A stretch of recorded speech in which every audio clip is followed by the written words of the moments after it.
So binder? we're making it right now, that legal, Okay, taking it to Alpha Graphics. They just sent us the zip drive. okay. We're gonna go get Well, it printed. And you Because should have it here board by the members end are of here, the, so we can hand it out to we'll them. make it, We are have it live. by the end of the meeting. Okay. All right, we are live, everybody. Welcome. I call this meeting to order. This is the regular board meeting of the Board of Trustees of the Canutillo Independent School District. Today is December 15th, 2020. The time is 3:08 p.m. And before we begin the meeting, I just want to again read the preface to the meeting that we're having with respect to the COVID-19 regulations. On March 16th, Governor Greg Abbott granted a request by the Attorney General Ken Paxton to temporarily suspend a limited number of open meetings laws to the extent necessary to allow telephone or video conference meetings in response to the coronavirus COVID-19 pandemic. And in accordance with these suspended rules, we certify the following: that notice of this meeting has been posted online for at least 72 hours. And although members of the board are not all gathered in a central physical location, we do have a quorum in attendance at this meeting by telephone call and internet access. We are meeting by use of both the telephone conference call, online access, and through the use of an email link for questions. If a member of the public submitted written questions in advance, the board president or a member of the administration will read the comments into the record before or during the board's consideration of that item. So if you would like to provide a comment at a future meeting conducted by video conference or telecall, please follow the instructions on the meeting notice. All other meeting procedures will adhere to board adopted procedures to the extent possible, and an audio recording of this meeting is being made and will be available to the public at a later date. All right, we thank everybody in advance for these difficulties we're proceeding through and ask for your patience as we navigate through these conditions. If you have any questions about the suspended laws, please contact the Office of the Attorney General at 888-672-6787 or by email at capital TOMA at oag.texas.gov. All right. So now that takes us to the Pledge of Allegiance. And Tristan, would you be so kind as to lead us into the Pledge of Allegiance to the United States and the Texas flag? I'd love to.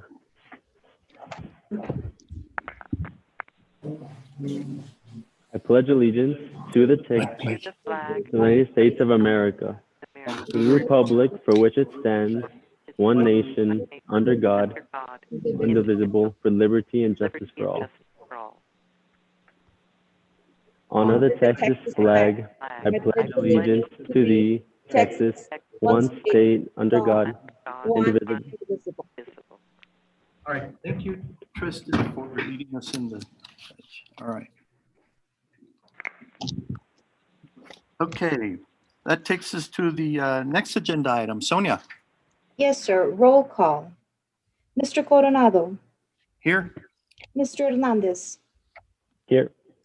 Mrs. Mendoza, Here. Mr. Payan, Here. Mr. Rodriguez, Present. Mrs. Searles, Here. and Mrs. Trout. Present. Thank you. All right. Next agenda item, Sonia. Yes, sir. Item E, CISD Vision and Mission Statements. All right, and Ms. Mendoza and Mr. Hernandez, would you like to do us a favor of reading the CISD vision and mission statements? Definitely, I can go ahead and read the vision statement. Canutillo ISD is a premier district preparing tomorrow's best today with innovative future-focused learning opportunities for every student. All right, thank you, Mr. Hernandez. And our mission statement is as follows. Our mission is to create rigorous, student-centered classrooms which develop future-ready students to compete in a global economy and thrive in a multicultural world. Thank you, Ms. Mendoza. That takes us to the next agenda item. Yes, sir. Item number 2, open forum. Any member of the community wishing to make a comment during the open forum can send their comments to the following email address: boardquestions@ganutioisd.org. Comments must be submitted prior to the meeting start time.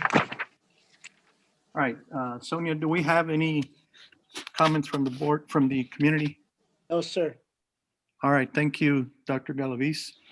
That will then take us to the next agenda item. Yes, sir. Item number 3, board honors. A, recognition of Reyes Elementary and Alderete Middle Schools for having the highest attendance rate in October and November. And board, Mr. just an FYI, Mr. we're, as you know, we've been addressing a lot of COVID issues. Yes. And we asked, it was members of the staff that wanted to put the board honors back on so we can have some positivity. So that's the reason why it's on there. Okay, Mr. Chair, Ms. Trout. or, sir, I would like to take an opportunity to have a moment of silence for all those, including members of our community and staff who lost their lives due to the COVID-19. Since it's our last meeting of the year, I would like to see if you join me with a minute of silence. Sure, that is certainly. So this was, Let's was finish going, this agenda item first, and then we can do that, Ms. Trout. Thank you so much. Dr. Galaviz. no, go ahead. Okay, so with respect to Reyes and Alderete, can you give us those numbers again? What their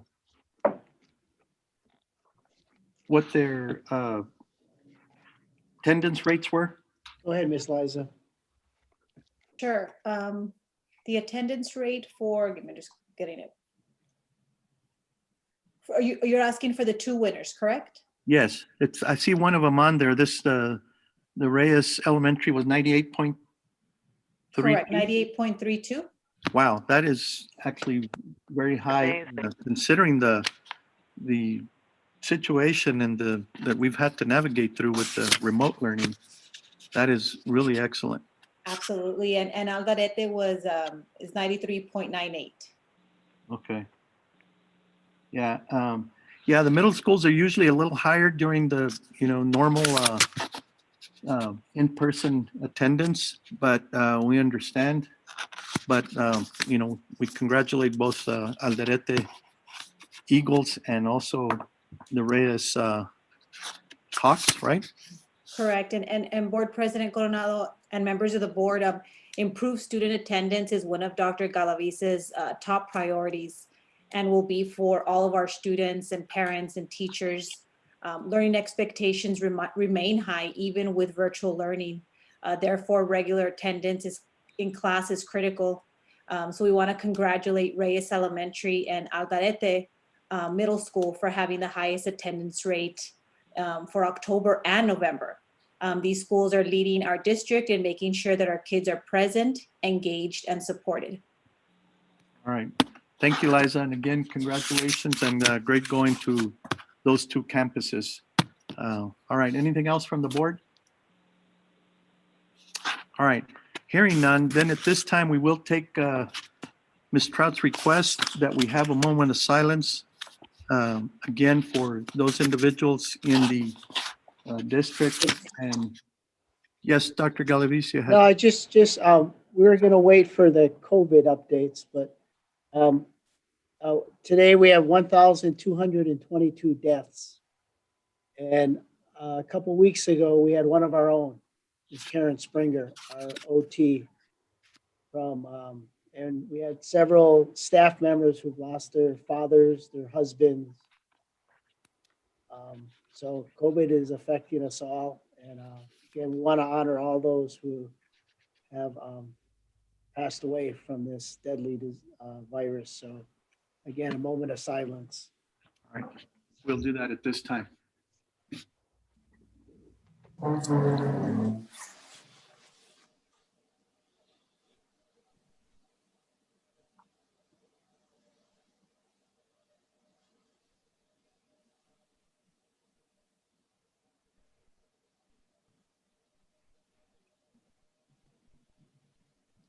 All right, thank you, board. Thank you, everyone. Thank you, Mr. Chair. Thank you, Ms. Kraut. All right, that takes us to the next agenda item, Sonia. Sorry about that. Board of Trustee Business, A, Lone Star Governance. All right, And Board President, can I read items 1 through 4? Because I believe it's one presentation that'll cover all of these. yes, that's fine. Thank you, sir. Discussion regarding attendance and enrollment. Discussion regarding social and emotional learning. Discussion regarding college and career readiness. Number 4, discussion regarding progress monitoring. Thank you. Okay. All right, I know that we had this item because we were in the middle of going through the Lone Star Governance Training, or LSG, and we had already done actually part of the process, and so we are going to start that process again by having the in-person participation of the entire board, and that is scheduled for March. There has been a request by one of the board members that we will take up with respect to a request from TEA for an accommodation. And so, Dr. Galaviz, would you care to tell us at what point the board was before we stopped we were in the middle of the process for the LSG training? We were monitoring. That's when we went through the monitoring part. Right. Where we gave ourselves a grade, if you will. And we did the LSG calendar with the goals, the constraints, and then the pandemic hit. Right. Okay, well, the good thing is that once the board goes through the LSG 2-day initial training for the entire board, we can at least have a meeting to get the rest of the board members that were not present at that time to basically understand where we're at in the middle of that process, and then we can continue from there. We can always, I guess, bring those items back in terms of what our goals and constraints were, so that the other board members can have a participation in approving those as well. And of course, that will take place after the board does the 2-day in-person training. All right, Mr. Rodriguez. I have a question for the superintendent. I wanted to look at a snapshot of where our students are currently, and I believe this is some of the information, and I guess it was put under Lone Star Governance, but my biggest concern is where our students before COVID and then coming back from the summer, and where are they at now, and how many are falling behind, whether it's some of the assessments that we currently are looking at, as well as I read an article, and I think it was the Fort Worth Telegram, in regards to how some students were falling behind, or the number of applicants to financial aid were down like 30 to 50%. And so I want to make sure we're looking at the previous years and then looking at where we're at to see how much of our kids are really missing in regards to some of these indicators that are on this. And is that the update we'll be getting, Dr. Galaviz? Yes, sir. And if you have any questions or more, so Andrew, if you can get with Ms. Rocha and her team, pull it up. We're all here, I believe. So if I may begin, Board President Coronado, Superintendent Galaviz, and Board of Trustees, part of the Lone Star governance is to look at how students are doing their academic achievement. Of course, this has been very difficult with COVID-19, but we're still committed to making sure that everybody is getting that opportunity for learning. So the first thing I'm going to do is I'm going to talk about attendance and enrollment. Then I'll ask for questions after that. Then we'll move into social and emotional learning, which will be given an update by Nicole Morales, our lead district counselor. Then on college and career readiness by our advanced academics coordinator, Stacy Parker. And with career, we'll have Ms. Tracy Andrews, our director of CTE. And then we'll go into progress monitoring, talking about how the kids are doing academically with Dr. Kearney, the executive director of CNI, and the 2 high school principals to talk about college readiness for their campuses. So I'm going to go ahead, and then after each person finishes, we'll ask for questions. So if you can go to the next slide, Andrew.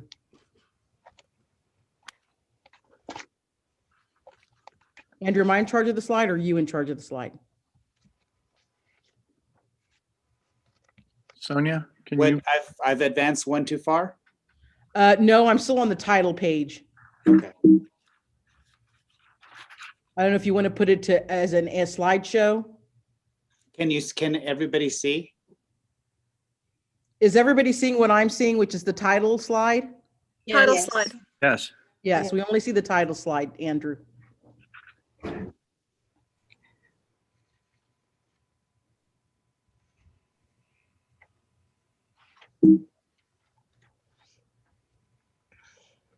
Give me 1 second, please.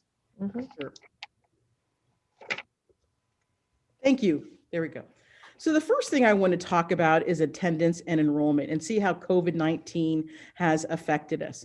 What you have here first on attendance is giving you the elementary totals as of the 2 weeks ago when we updated the board and put this in the packet. And you can see where we're seeing areas at the elementary schools. And that has become a big thing that we have had to talk with teachers and principals to let them know that grades are not attendance, right? We need to make sure if the kid is there, the kid is engaging, that we count for attendance. And so that is, and you're seeing those hopefully higher rates coming from the elementary schools. Now I need to talk a little bit differently about the secondary. You'll notice, Marnie, why did you not put the secondary schools and their attendance rate? Secondary schools are a little bit different. Remember that students take approximately 7 or 8 classes during the semester. They may take 5 one day and then 5 the next day or 4 the next day. According to TEA, a student has to engage in 1 class in order for them to be counted for attendance on that day. So in secondary schools, we don't pull attendance for the second period accounting or the accounting period time. We have to wait until the end of the day to see if kids have engaged to one of those classes through the learning management system or through they've turned in an assignment or they've reached out to their teacher. So it's not as easy as we do attendance with elementary school because of the different courses. So what I've given you here today, and that's why when you saw AMS, you may be thinking, well, 93%, that doesn't seem like a great attendance rate. And it's done based on how many were in that second period class that day. But if a kid engages later in the day, then we get that attendance. So if you were to look where we were last school year and during the second 6 weeks, and I need to let you know, attendance is done according to 6 weeks, not 9 weeks, even though we're on a 9 weeks attendance time. Last year, we were at 96.5, and this year we're at 97.1. Because remember, we're talking about funding. We get funded for every time a student engages in the LMS. And so that's why you don't see secondary listed, because we do a superintendent's report that's done at the end of each 6 week period. And we'll do another one at the end of the semester, so you will see what our attendance rate is. The next thing I want to show you on the right-hand side is our enrollment. And you can see that the enrollment number has gone down. from 2556 that we had last year. And this is snapshot, this is PEIMS data, and to where we are now. And we're at approximately 6,035 students. So of course, the first question that we looked at was, where are we missing these students? And the biggest area that we're missing students comes from our students that come in under speech walk-ins. These are young students that are approximately 3 years of age that walk in for speech services, because through Child Find, we have found that these students need services. And so we find that we only have 7 that are actually participating in the speech walk-ins. We also see a sharp decline in pre-kindergarten. Last year, we had 261 students that enrolled in pre-kindergarten. This year, we only had 174. We attribute that because pre-kindergarten is not a requirement, and that parents may have chosen to keep their children at home. We believe that these students will be reharvested or re-enrolled for next year. And so those are the areas that I just wanted to point out. So yes, we are seeing a loss of students due to COVID-19. So at this time, since I've finished talking about attendance and enrollment, I wonder if you could go back to the gallery view and we could see if any board members have any questions. Any questions from the board? Through Mr. Chair, Ms. Strout? I'm taking what Ms. Marnie, she just addressed to us. My next question was going to be, in early childhood, for example, we could see students need support. So she gave us certain percentages here, but then next to in yellow, it says students monitor and it's 0. It's because it's not required pre-K. Right, pre-K is not a requirement by the state. Most of our students, we do not have universal pre-K. We have pre-K for students that have met the financial requirement or the language requirement, or they might be someone in the armed services that are entitled to pre-kindergarten services. And so we're not seeing those students. We didn't see, we lost that number from 265 last year to now about 174. And because it's not required, we think many parents have decided to keep their children home because of the COVID crisis. But we expect to have those kids and those numbers brought up next year. Definitely. Thank you, Ms. Rachel. You're welcome. Thank you, Marnie and Ms. Strout. All right, Mr. anything Chair. else from the board?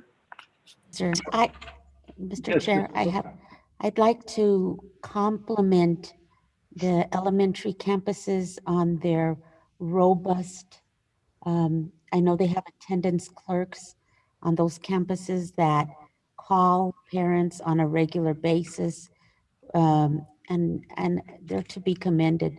The campus level is a hard thing to do, especially in the situation that we're in.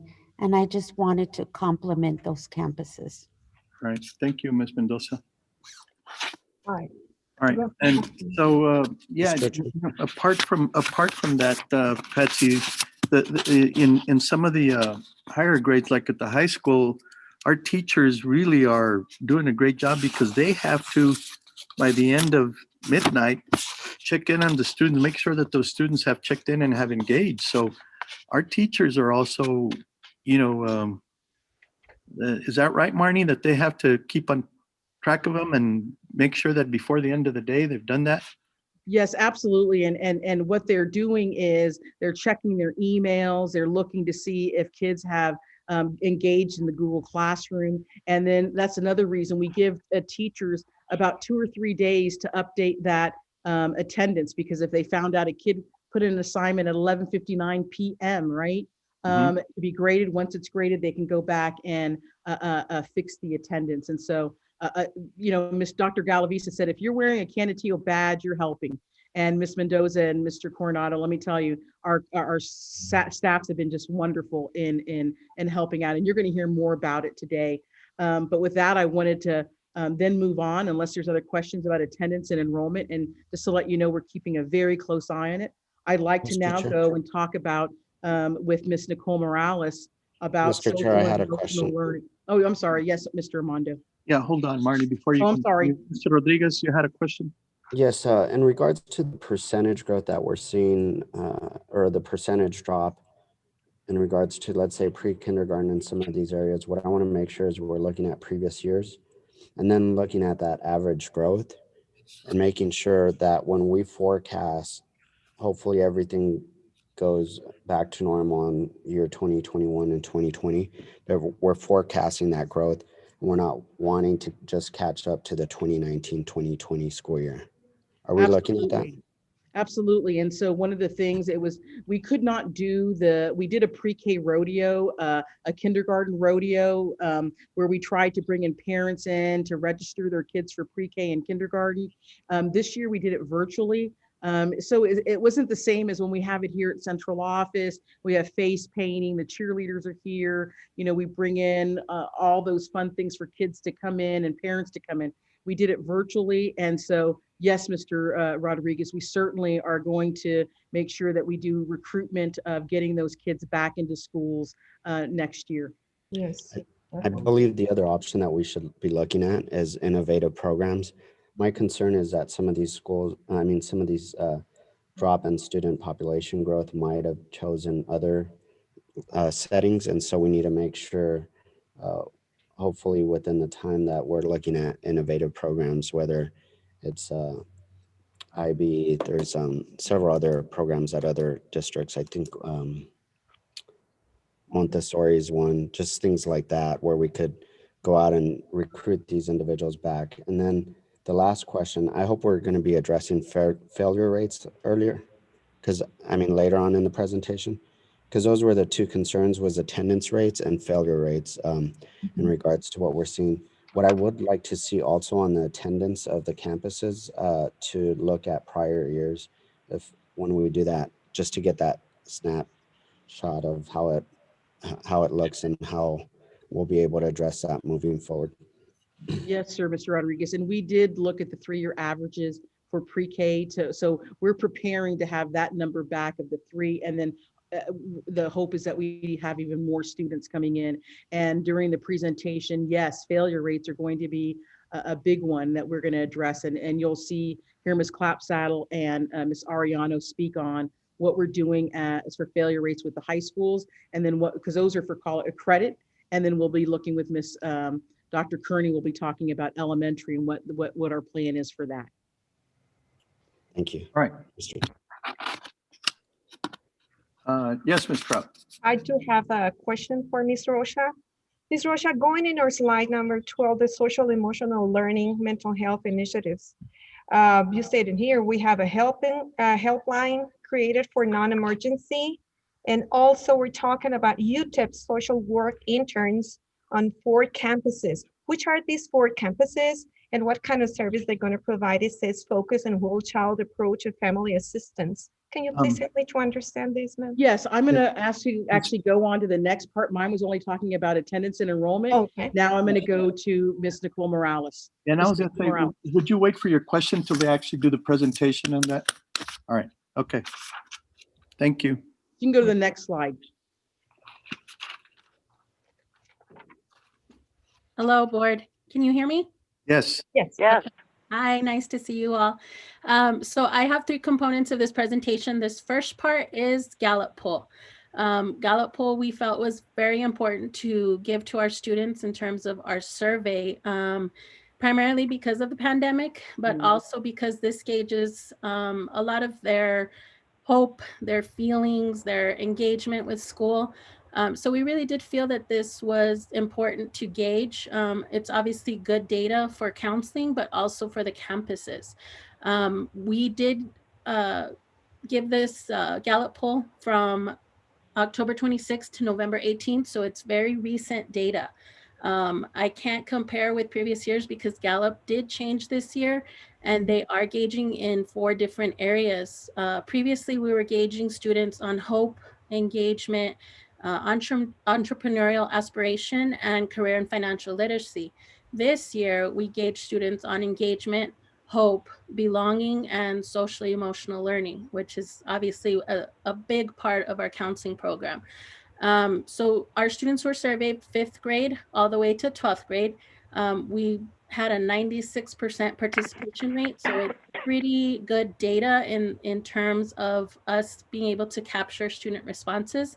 I'm not going to go into full detail because I will provide you with a more in-depth report at a later time. But from the district level, if we kind of just look at some of the questions surveyed, that engagement piece really was kind of asking kids, how important do you feel school is? At the school, I get to do what I do best. I feel safe, which is obviously still something very important for us because even though they're not on our campuses per se, again, that feeling of safety being at school. In the last 7 days, someone has told me I've done good work. In the last 7 days, I've learned something interesting. The adults at my school care about me. Again, very, very important because we have so many students that are not coming face to face that we still want them to feel that they can reach out to somebody at the campus. I have at least one teacher who makes me excited about the future. So again, if you kind of look at that, it's on an average of 1 to 5 scale. And students basically just answer with somewhat likely, very likely, not very likely. So we got a pretty good feedback on that, and in engagement, I think across the board, we're at a pretty solid 4.5 across 5th through 12th grade. Moving on to hope, again, we're having a lot of issue with kids really feeling stuck in this time frame, not really seeing the hope that this too shall pass. So again, questions here is, you know, I have a great future ahead of me. I can think of many ways to get good grades. I have goals. I can find ways around problems. I know I will find a good job in the future. Again, across the board, we were at a pretty solid 4.5 for the district. Belonging, if I were in trouble, there is an adult at school I can count on. My classmates care about me. I feel like I belong at my school. This school is a good place for students like me. Again, this was one of our stronger areas, and I think a lot of this has to go with a lot of the initiatives that our campuses have in terms of belonging and feeling accepted at your campus. Again, this one, social emotional learning. When I'm angry, upset, I'm very good at explaining what is bothering me to other people.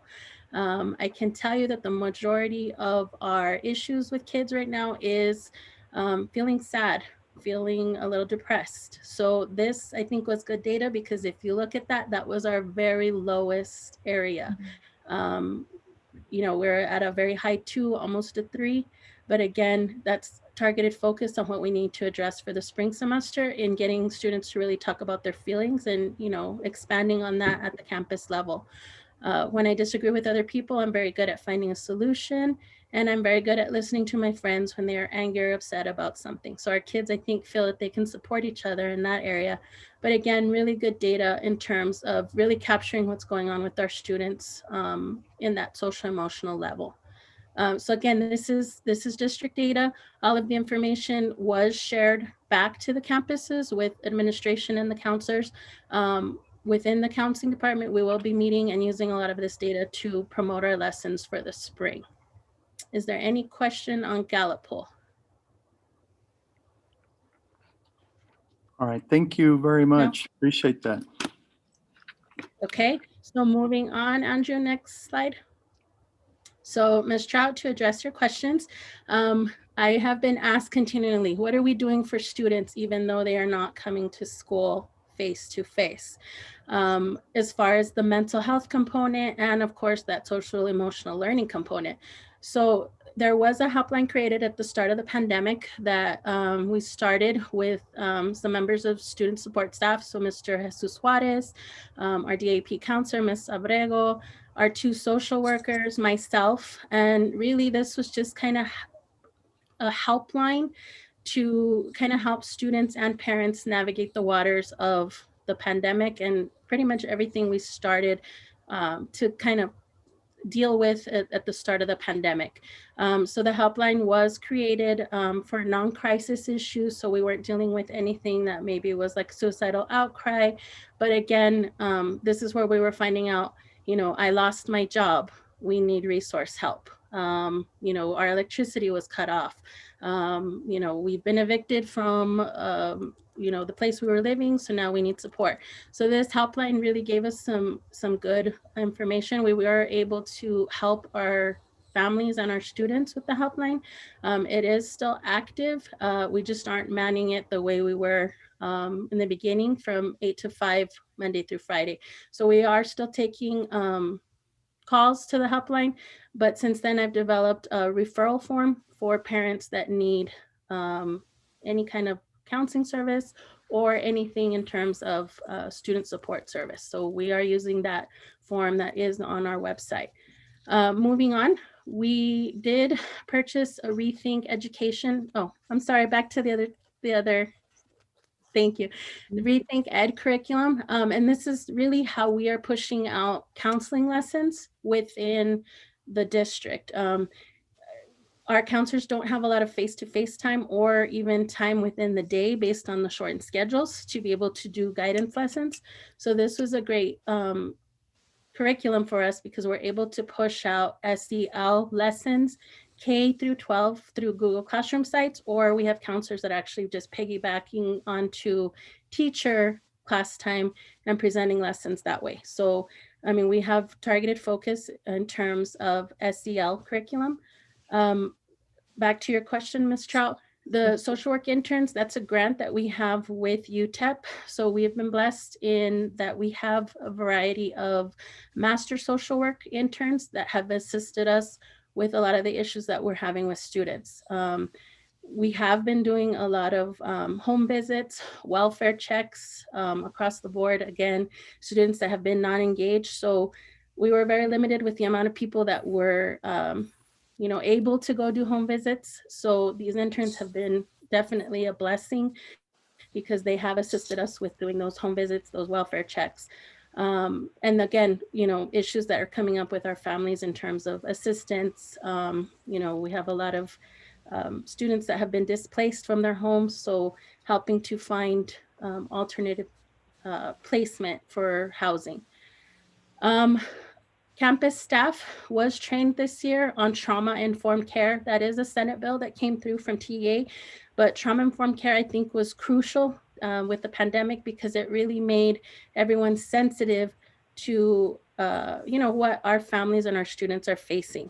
So even though I might not see something as traumatic, it's that sensitivity training that we all need in order to kind of see it from the other person's eyes and kind of maybe realize, things aren't exactly what they should be for that student in their home life. So we did train all staff at the campus level. Our goal is to have all district staff trained in trauma-informed care. So at this point, we've had all our teachers, all of our campus staff trained, along with suicide awareness and CPS reporting training, because we are still seeing a large amount of CPS reports being done from our counselors and our social workers. Two great programs that I can speak on at this time is that we did get 2 grants in place. The first one is the Texas Tech T-Chat, which allows us to make referrals for our students to be able to receive psychiatric services. So historically, we always have to refer out, and this is a program to where we have a dedicated caseworker that if one of our counselors or social workers makes a referral, they're seen within a 48-hour period. And students are able to meet with a licensed professional counselor or a psychiatric intern or an actual psychiatrist. So this is great for us as a district because we are seeing a lot of cases with our mental health. The same goes with Project Vida. Project Vida had originally started as part of a program that we had dedicated to Northwest Early College. And because of the pandemic and our need for services, we did expand that with them. And now they're able to see students from 3rd grade to 12th grade. Very similar to the Texas Tech initiative, to where we actually have them seeing a licensed professional counselor and they're getting services that way. So any questions on this part? All that I would like to, Mr. Chair, is to congratulate, because this department and these initiatives definitely will help our students. Thank you, Ms. Nicole. Thank you to all staff who work in this department, because right now, unfortunately, we have a lot of problems, with the COVID-19, a lot of depression, a lot of situation that has been going on behind doors that we don't know. So we need to put hands on and reach out to those people and students that they really need some help. So this is a very good instrument that you're using, Ms. Nicole. Thank you very much. Thank you to your staff, and we are here to help you. Thank you. ma'am. Thank you. I appreciate Thank that, you. Ms. Trout. Thank you, Mr. Chair. Yes. Mr. Chair. In regards to one of the programs the district purchased earlier and being able to track these, how are we utilizing that program? And then were we able to put in previous data, or we're just moving forward? That's how we're able to. Yeah, to so this support was the first capacity. time that our counseling department, Mr. Rodriguez, has ever had a curriculum. So prior to this year, we never had a curriculum. It was just, counselor created lessons. So yeah, after this year, we'll definitely have baseline data as far as usage. We were able to input most of our students, and within this curriculum, we're able to issue out like SEL assessments, different kind of data pieces that are definitely coming back as useful because we're able to see without indirectly doing any kind of formal mental health assessment, basically, gauging the students' answers to kind of see, whether or not they're feeling engaged, whether or not they're feeling, that they're successful in what they're doing. And of course, their feelings and everything that kind of goes with that mental health component. So yeah, at the end of the year, I will have data for you, but I can tell you that each and every counselor is pushing out lessons on that rethink. We have, the Google Classroom sites, and there is a parent component that we're wanting to roll out at a later date to where we're able to get that parent engagement piece as well. Great.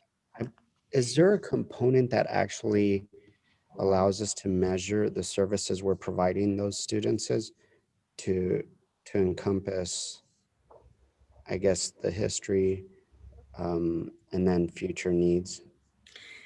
No, we don't have anything that is tracking. I mean, I track data in terms of, how many referrals we're making, CPS referrals, suicide protocols, that kind of thing. But as far as data, there is none.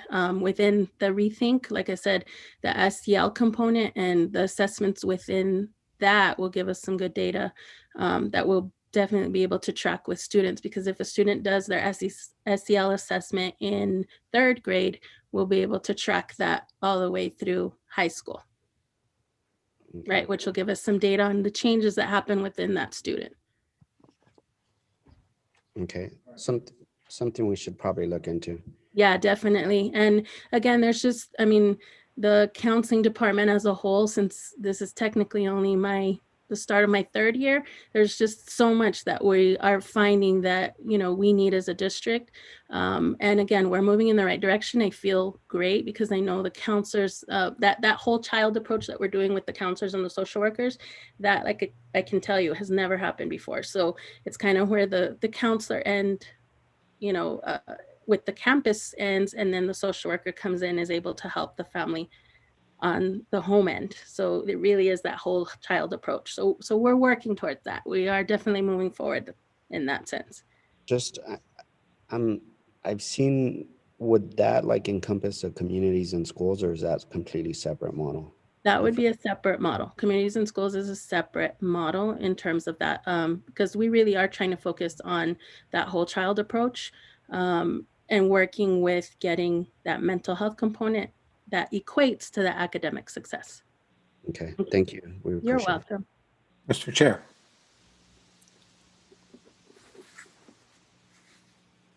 Mr. Chair.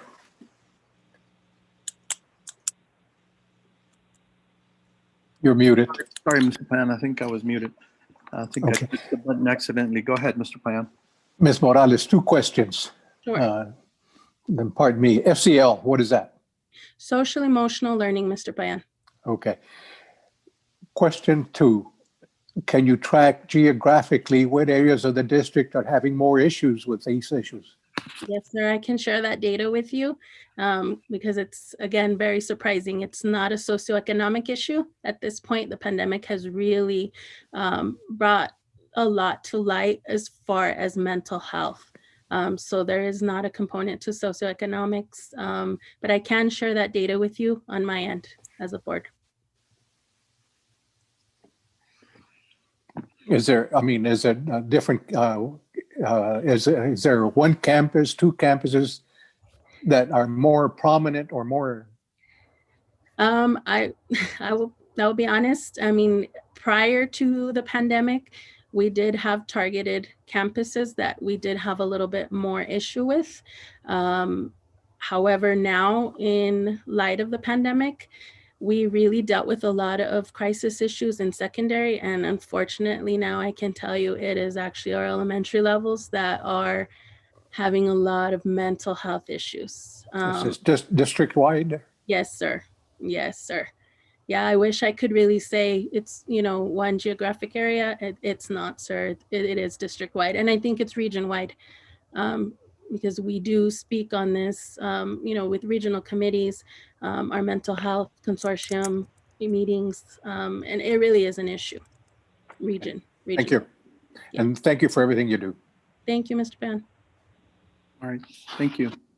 All right, we can move on to with the presentation then. So I am continuing on. Remember, counseling is the feelings and the social emotional, but it's also the academic. So I will be speaking now on our updates with our high schools and our FAFSA and college applications. So again, Mr. Rodriguez, to answer your questions, I'll be very honest, we're having a very hard time getting students to turn in college applications, to stay committed to their individual meetings to complete FAFSA. And it's just across the board for both high schools. Just data for you, Northwest Early College, their class size of seniors is 80. Of those FAFSA completions, we have 44 out of the 80, or 55%. As of today, I did get an update that we got another 10 kids in, so now we are up to 54 of 80. College applications have done pretty well. Outside of Texas, that really has been a goal for us, is that we make sure that students are applying to schools outside of Texas. That's an initiative we usually do, and we'll have students do our Apply Texas initiatives, and everybody just applies to EPCC, UTEP, whatever Texas schools. We have focused a lot this year on making sure that they're getting college presentations, military recruitment presentations, even if they're on Zoom, and having them remember that they can still apply outside of Texas. So our college applications right now at Northwest is at a 73%. Apply Texas applications is at 98%. So really good there. The students at both campuses did attend a TACRO virtual college fair that we did put on as a district. Both campuses had seniors and juniors attend our college fair, and they were able to meet with different colleges, different recruiters. Same as always, it was just a virtual event.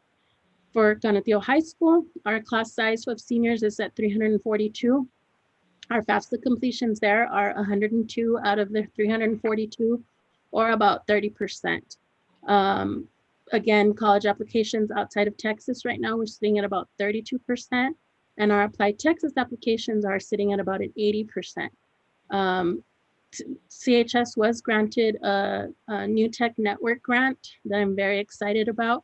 And that's basically assisting with our expansion of post-secondary recruitment. We are using the Naviance platform in order to expand our college applications, FAFSA.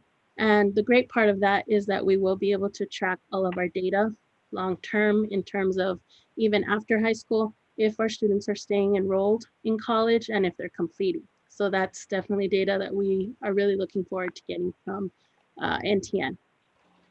So that's a little bit on that. I know you all will have questions on this component. Yeah, I have one question. Sure.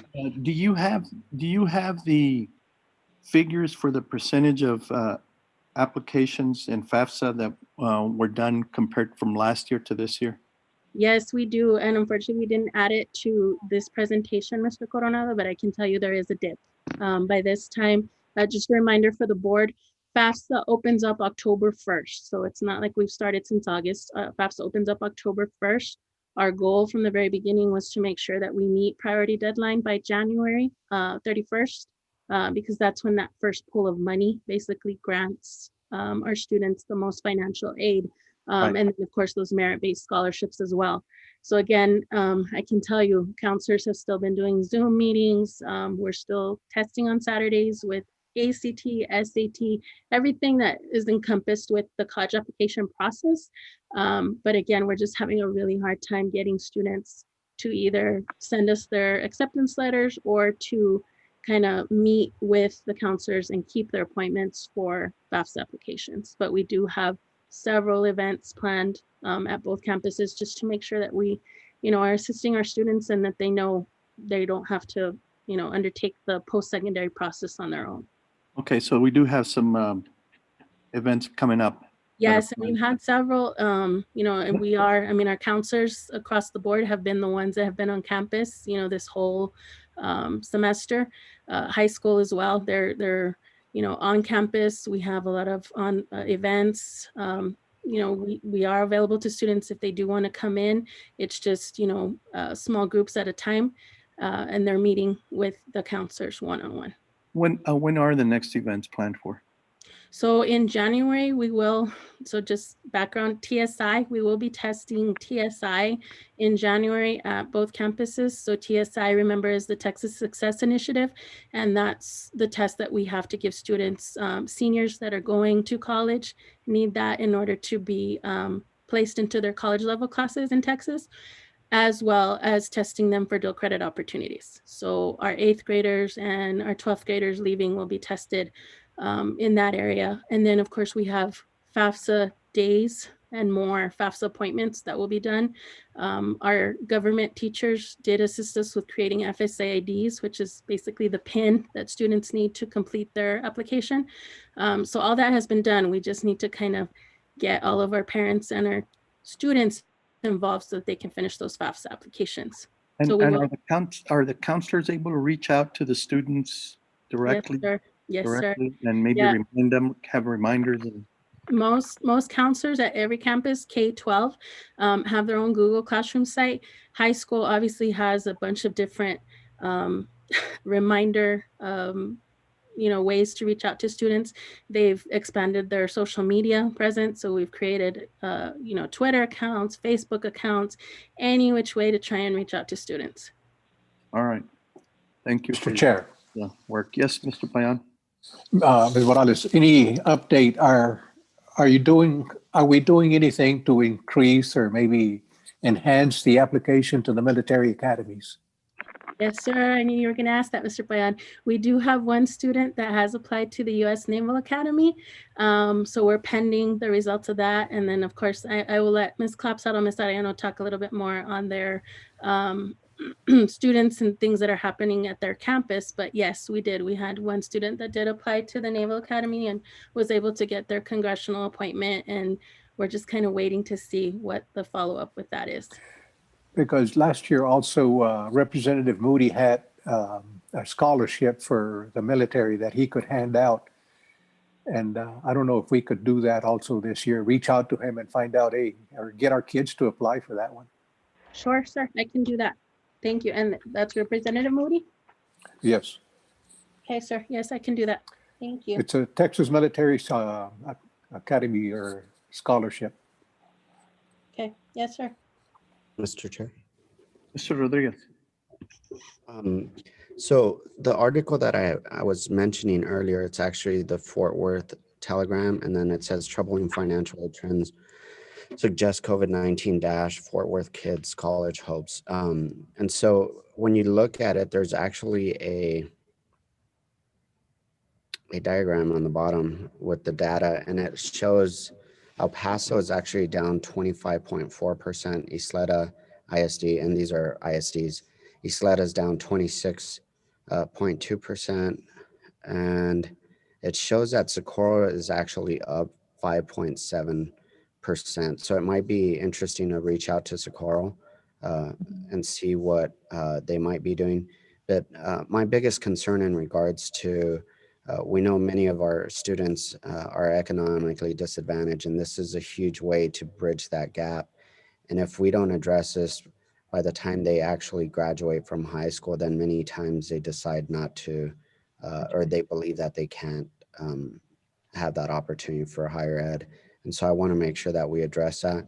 and I would like to see more robust data in regards to the previous years, and then the snapshot of, let's say, December versus previous December, and then the overall amount of financial aid applications, so that way we could continue to increase that, because this is very important to many of our people in our community to have that opportunity to go into higher ed. Agreed. Yes, definitely. And again, that was where our focus was, to try and meet those priority deadlines by the end of January. Like I said, it's just a matter of, having students definitely, realize that they kind of need that information and assistance, that we're there to still assist them with their applications. The other question that I have in regards to, I know we're changing administrations on the federal side, and maybe there might be some extensions or some other opportunities. So maybe being on top of that, we could look at how we could provide those opportunities for our kids. Definitely. Yeah. Thank you. Mr. Chair? Ms. Searles. Yes, Ms. Morales, I just want to thank you so much for your resilience and your attitude of hope and wellness that you're bringing to this community and to our children, and sounds like just about their parents, everyone, that you're trying to keep the ship afloat. And I really thank you, because these are hard times mentally and socially. And thank you and all that are working with you in doing this. Appreciate that. I Ms. Sarah. appreciate it, Thank you. because it is everything that all the other board members have brought up you're dealing with on a continual basis. And thank you that it looks like it's just, we're doing a very good job. So Yes. I appreciate it. Thank you, Mr. Appreciate Chair. that. Thank you. Thank you. Thank you. And again, just to reiterate, again, counselors, social workers, student support staff, you really have a positive of this pandemic really has allowed us to kind of work collaboratively and together in supporting our students. So I can tell you, everybody is working diligently to try and reach out and help our students and our families. So thank you. Well, thank you so much. Thank you, Mr. Chair. All right, thank you, Ms. Searles. Ms. Morales. All right, let's continue. Can we go to the next slide, please? Yes. Good afternoon, board. I'm Stacy Parker. I'm the Advanced Academics Coordinator. I want to share a few items with you. Our first slide is about college testing. Unfortunately, due to the pandemic, there was no opportunity to do school-wide testing for the SAT, PSAT, or ACT this fall. We do have a plan moving forward. In January. The PSAT and the SAT are available to students, and at that time they can qualify for the National Merit Scholarship. In March, Northwest will be giving the ACT and CHS will be giving the SAT. And then of course in May we'll have our AP testing, and we're currently purchasing study guides for those students, and those should be distributed in early January to the teachers. Next slide. Our dual credit courses are in full swing. The high school, Kankakee High School is offering 10 dual credit courses, and of course Northwest has the dual credit courses that complement an associate's degree. We have had barriers. Ms. Morales mentioned the TSI barriers that we faced. To accomplish TSI testing, we've had problems with connectivity, small groups, certified proctors. Remote testing for TSI, you need a proctor for 4 students. It's made it very difficult to accomplish that. However, Paso Community College has been very accommodating to Northwest with waivers for students to begin their dual credit courses without taking the TSI. Moving ahead, we're going to scale up our TSI testing. There's actually TSI testing happening this week and in January. In January, the test changes and becomes a slightly different kind of test. And then depending on the COVID restrictions, we probably will need to have some summer TSI sessions. Next slide. The realities of TSI testing in spring, we were unable to test our 8th grade class. Typically, we test our 8th graders at the end of every year. That didn't happen last year. We were unable to do that this fall as well. The same issues that I mentioned for the high schools. TSI is a very time-consuming process. It's actually 4 steps. Students have to first do the Apply Texas process. There's a pre-assessment exam, then the TSI, and now with the change of the test, there's a diagnostic part. So it's a very time-consuming process. Our goals looking forward for spring is to test all of our 8th grade students. That's going to require a lot of proctors and cooperation throughout the district, and I know we have that. We're also looking to test our 9th graders to prepare them for their dual credit courses. The TSI test changes in January 11th. It'll be a more streamlined test. It's combining the reading and writing portions into one test. And we also have to have new certifications for our proctors. So we have a pool of proctors who is in process right now of taking their certification tests and preparing to be able to administer those. Questions? You can go back to the gallery view. All right.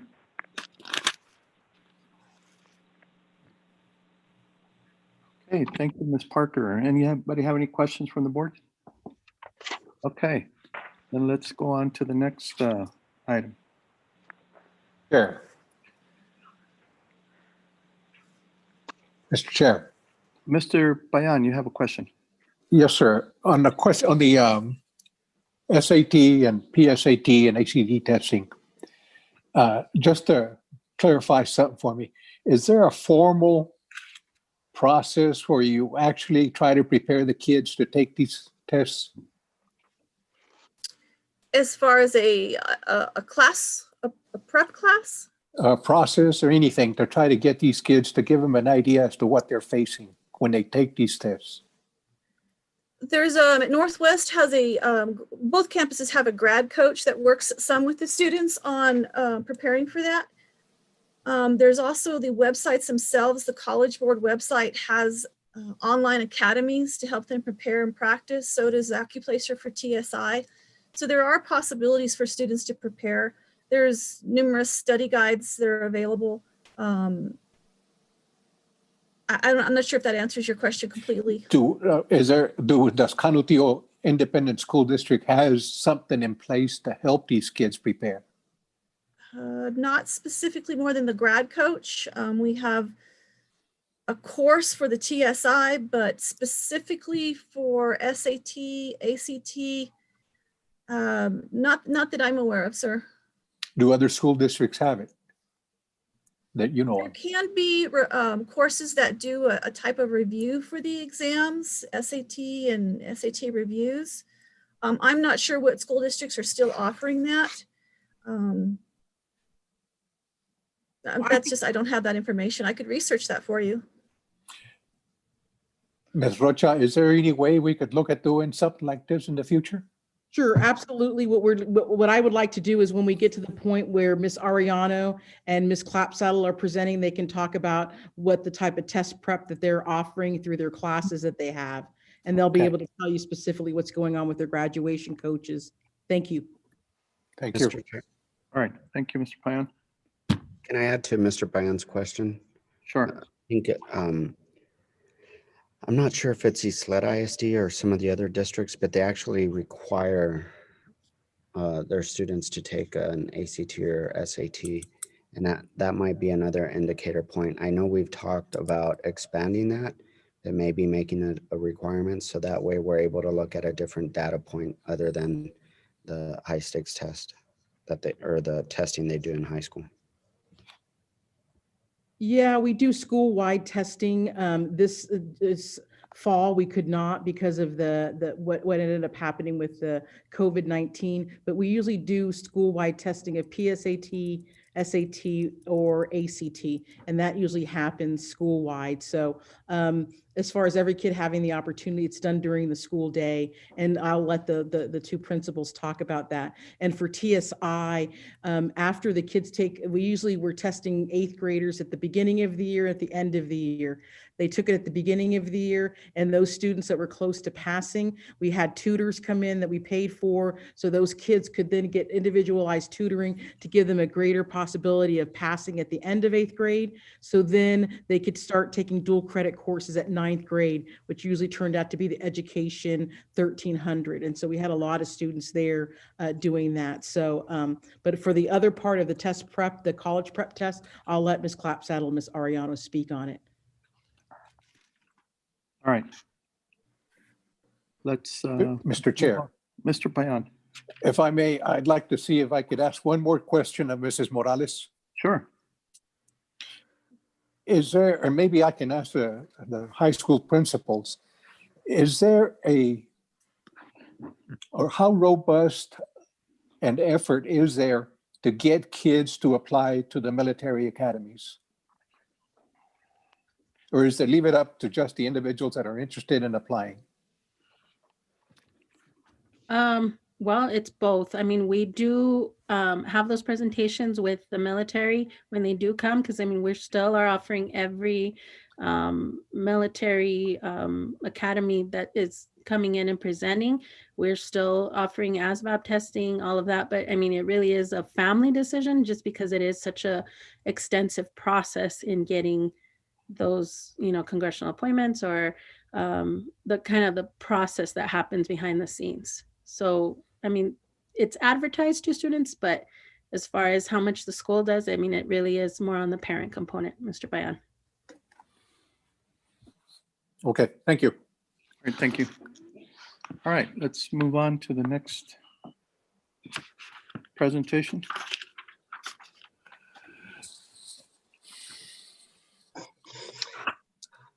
All right, so hello, board members. My name is Tracy Andrews. For those of you that don't know me, I am the Career and Technical Education Director for the district. It's great to see everybody tonight. I'd like to welcome our new board members, Mendoza and Hernandez. I look forward to working with you and getting you up to speed with Career and Tech. So we'll do that real soon. So this is a little bit of some information tonight of where Career and Tech and students that are enrolled in our courses, where we stand with certifications.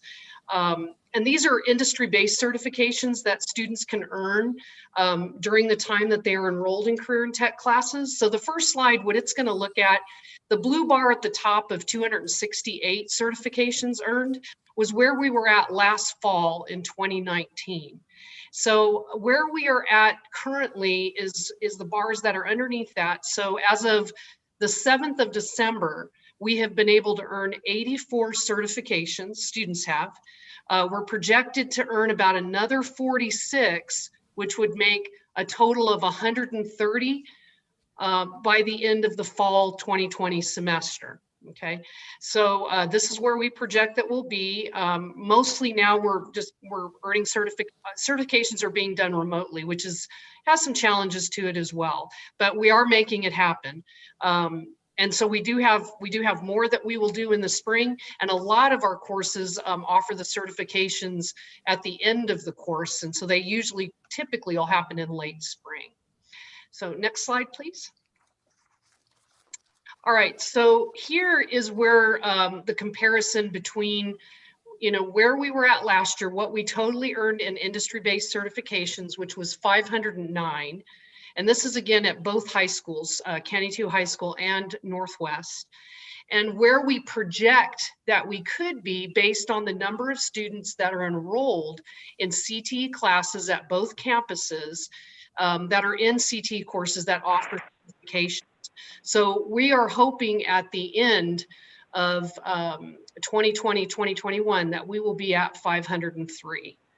So it's a goal that we're looking at, but that's where we're hoping, and we're steaming forward with that. So at this moment, I'll take any questions. We can go back to gallery view, and then I can answer any questions anybody might have. Mr. Chair, I have some questions. Go ahead, Ms. Searles.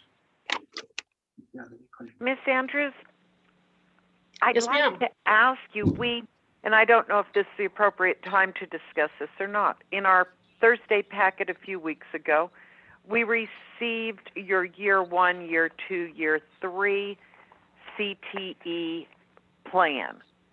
Yes. And within that, it tells us that you're retiring quite a few of our current programs. And what I'd like to know from you is if you could, and probably in a Thursday packet, please explain to the board why these particular programs. I'm thinking of your FCCLA program, which the student at the last meeting spoke on. I don't know if the rest of the board remembers that. Of all their amazing accomplishments, they've won national 2 years in a row. I don't understand why they're being phased out. Our graphic design program, floral design, hospitality, culinary, counseling, mental health, and human services. All of those appear to be on the chopping block. So could you, in a Thursday packet, explain to us why those? Yes, ma'am, I can do that. I sure thank you. That's all, Miss. And please, not the kind of explanation that's a broad brush of, oh, well, we're looking to do this over the next 10 years. And no, these kids have done really well in their programs.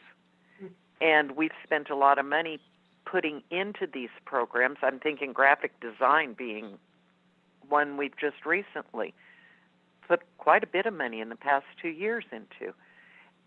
What has made those specifically be on the chopping block? Do you understand what I'm saying? Not a broad brush, but, I don't understand why robust, great programs are being axed. Yes, ma'am, I do understand. I'll Thank you. get that to you. Okay, thank you. And thank you, Mr. Chair. Thank And you, that's Ms. all.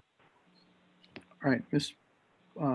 Andrews, going back to the certifications earned for the fall and of this year compared to last year, there appear to be about half as much. Yes.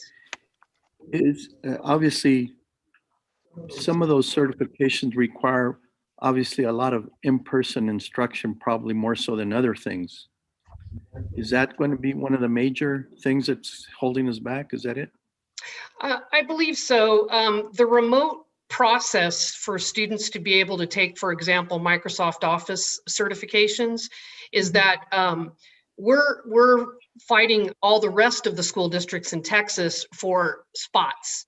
So they only allow 10 kids per session, and they're very limiting on what they can offer as far as the sessions. So we have teachers that are battling for the spots and making sure that they get in there so they can take 10 kids at a time. So when you're used to having in the past an entire set of 28 kids test in each of those classrooms. So right. we're having to piecemeal it, for the dates that we're able to get. Right. So yeah, not being able to be in person is really crimping on that. Yes, sir. Okay. All right. Thank you. Yes, sir. All right. Next presentation. Good afternoon, board members. I'll be going next. I'm Debbie Kearney. I'm the Executive Director of Curriculum and Instruction. I welcome the new board members and I look forward to working with you. I will be sharing, good afternoon. I will be sharing with you on how our students are doing in the core content areas. I've already heard some really great questions that I would like to address, starting with Mr. Rodriguez's question. You were concerned, Mr. Rodriguez, about ensuring that we are monitoring, how students were doing last year versus this year. And I want to let you know that we are monitoring that closely. Of course, a major challenge was the fact that we did not have STAR data at the end of the year. But still, we have been doing everything that we can to monitor student progress by utilizing both new assessments this year and old assessments that we have administered in previous years. So I will share more about that momentarily. I also wanted to share, before I forget, that this year, for accountability purposes, STAR will not be applying, the state will not be utilizing the A through F system for accountability. We will still be administering STAR, which will still help us in order to track where our students are at and be able to look at their progress and see, how we need to continue to support them, but it will not count against us. So that's, I think, a good thing that our commissioner and our state has done in order to provide us some additional, support this year and take a little bit of the pressure off. But of course, there's still a lot of pressure as we are still very concerned about the progress of our students. And I also want to take this opportunity to commend all of our teachers. If I could give them a round of applause, I would absolutely do that. Our teachers have worked tirelessly this year, doing all that they can to lift our students up and to ensure student learning, even in this very challenging time. Additionally, our principals have stepped up to the plate to really lead their schools on ensuring student learning. So I commend all of them for the work that they are doing.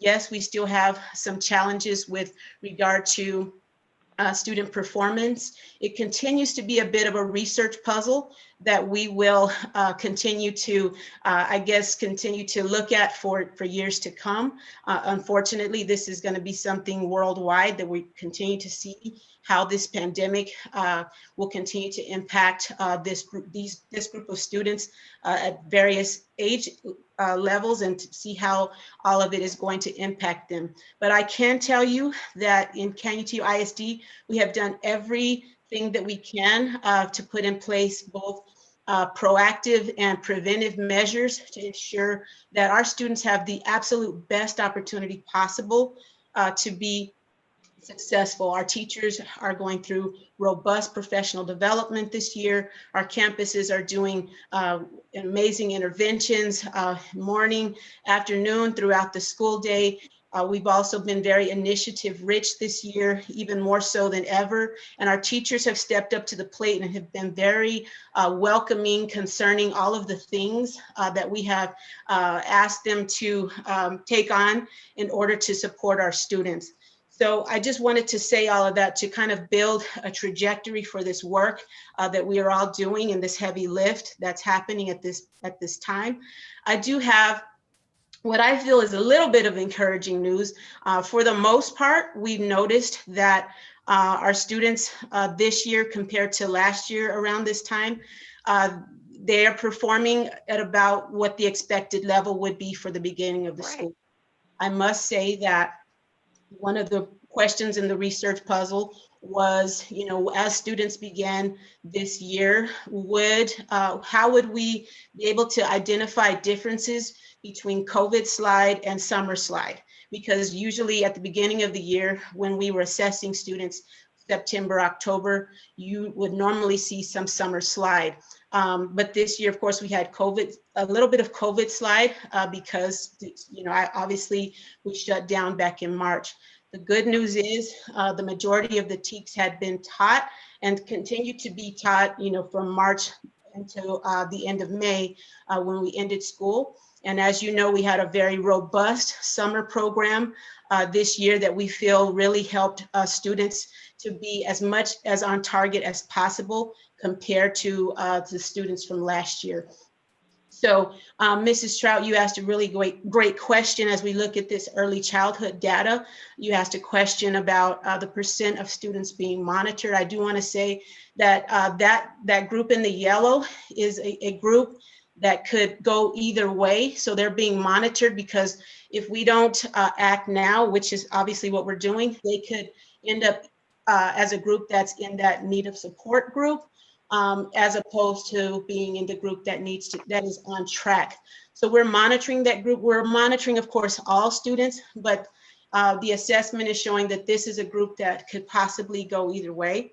I do want to say for others that are looking at this data and are not sure what some of the items mean, the E is for English and then S is for Spanish, and just it's not obvious. But these are the various areas that we are assessing our kids. We have utilized Texas Kia and Circle for years, and these are typical scores. This assessment was given, I believe, toward the end of August, beginning of September. And this is typically what you see for this group of students who did not have, some of them did not have prior schooling. And so they're coming in, some of them for the very first time. And we are seeing that they are showing or demonstrating strength in academic writing skills, which is really great, but still showing some weaknesses in other areas that we're continuing to monitor and support. Of course, the challenge that our teachers are facing this year is that they're so used to giving these assessments in person and providing that support in person, but it has been a challenge for them this year, administering these assessments remotely. So I just wanted you to bear all of that in mind, but definitely we are doing all that we can to progress monitor our early childhood students. We can go to the next slide. Okay, and then this is our first and second graders. This is the first time in a long time that we've administered what's called Texas Primary Reading Inventory. The Spanish component to that test, you'll see in the next slide, it's called Tejas Ley. Years ago, we administered this exam for our students, but due to House Bill 3, we were required to begin administering this assessment once again, but I don't think it could come at a more timely time, because we really needed this assessment in order to, we wanted to see where all of our students were at and how they're all performing. As you can see, many of them are developed, but we still have some developing. And as I think about years past and working with kiddos at this time of the year, yes, this is about typical for this time of year, this performance. So are there concerns? Absolutely. But that's how we create our intervention groups. So as we look at that group that's in red, those are our kids that we are able to provide targeted interventions for. The programs that we have really drill down deep into the exact issue that each child is having, and then teachers can create their intervention groups based on those very specific interventions. Next slide.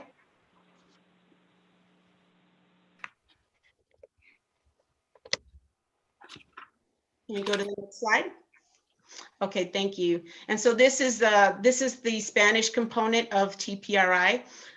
Same thing, but this is just how the students are performing in Spanish, and you all have that data. And still, same thing as far as administering this exam for students. It has been a challenge.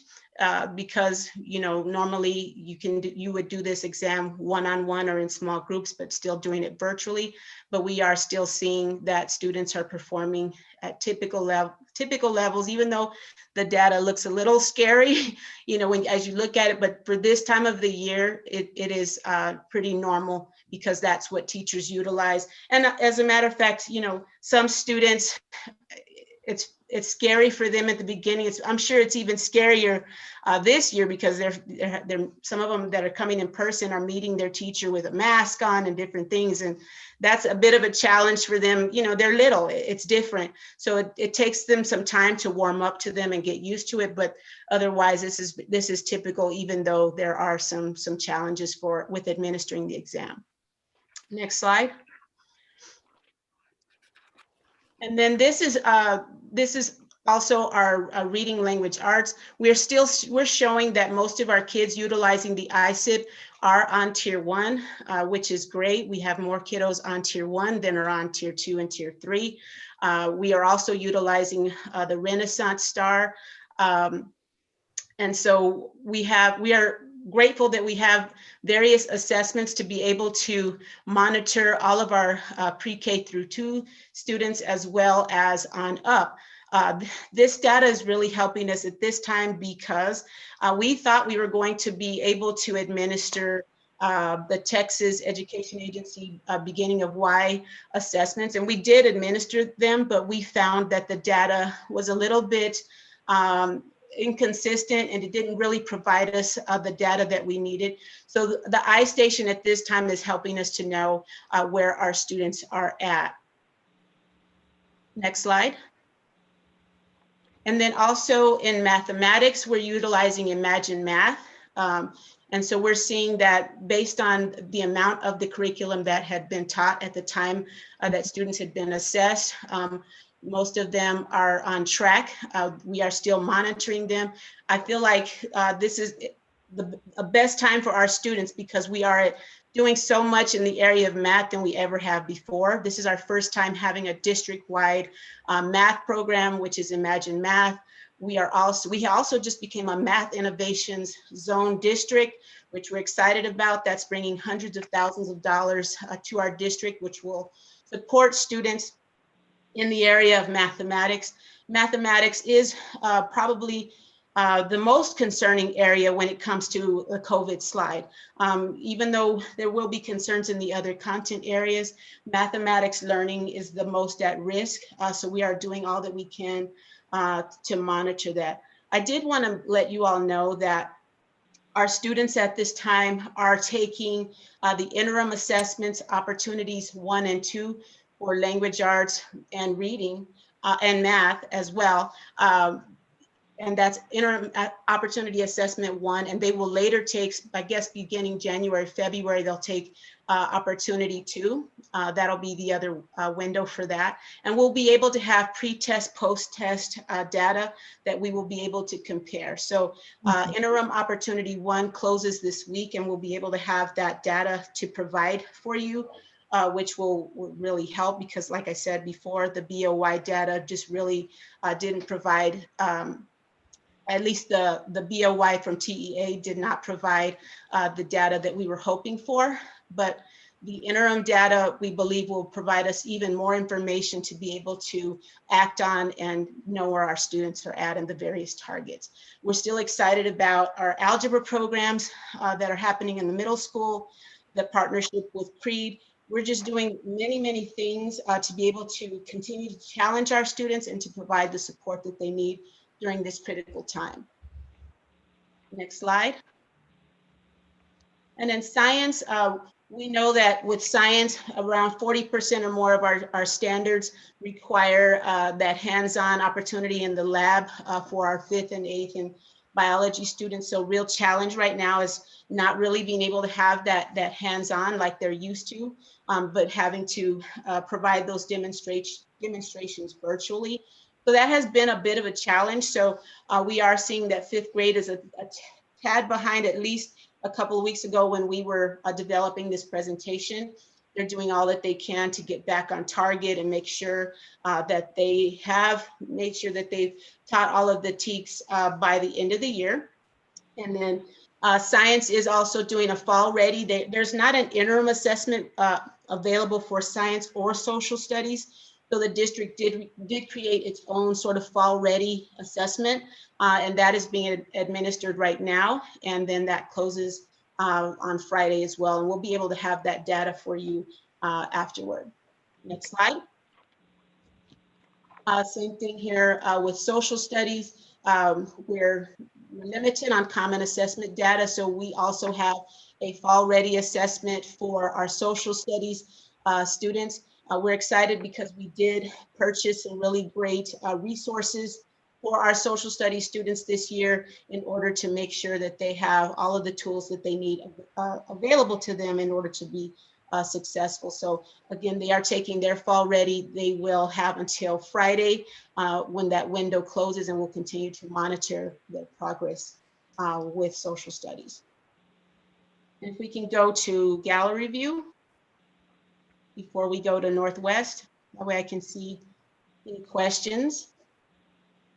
Chair. Mr. Payan. Ms. Kearney, on the math, Yes, sir. explain to me 38% out of 30%, 30% out of 50%. What does that mean? That's out of the amount of the standards that have been covered up to the point that the data was provided. So there's continuing to cover. So that's a moving target. So the way Imagine Math works, it's not something that we could tell you basically on a scale of 100. It's the amount of the standards that had been taught. So out of 30% that had been taught, This is around how many students had mastered the standard, but again, it's a moving target, and you just need to understand also that teachers are continuing to provide those interventions as we go. Again, Imagine Math is rather new for our entire district to have. We did have before some campuses that had it and some didn't, and this is our first time administering it district-wide, which is a really good thing. The other question I have is on the science and the YAG. What is that? AG, Why? the year at a glance. Okay. I don't have the presentation in front of me. I think you're talking about the year at a glance, and that's with our resource system. So we call it the YAG, and so that's how we ensure, that everyone is where they need to be in terms of the standards. It's a scope and sequence, and so we have it for all of our content areas. Thank you. Yes, sir. Okay, anybody else?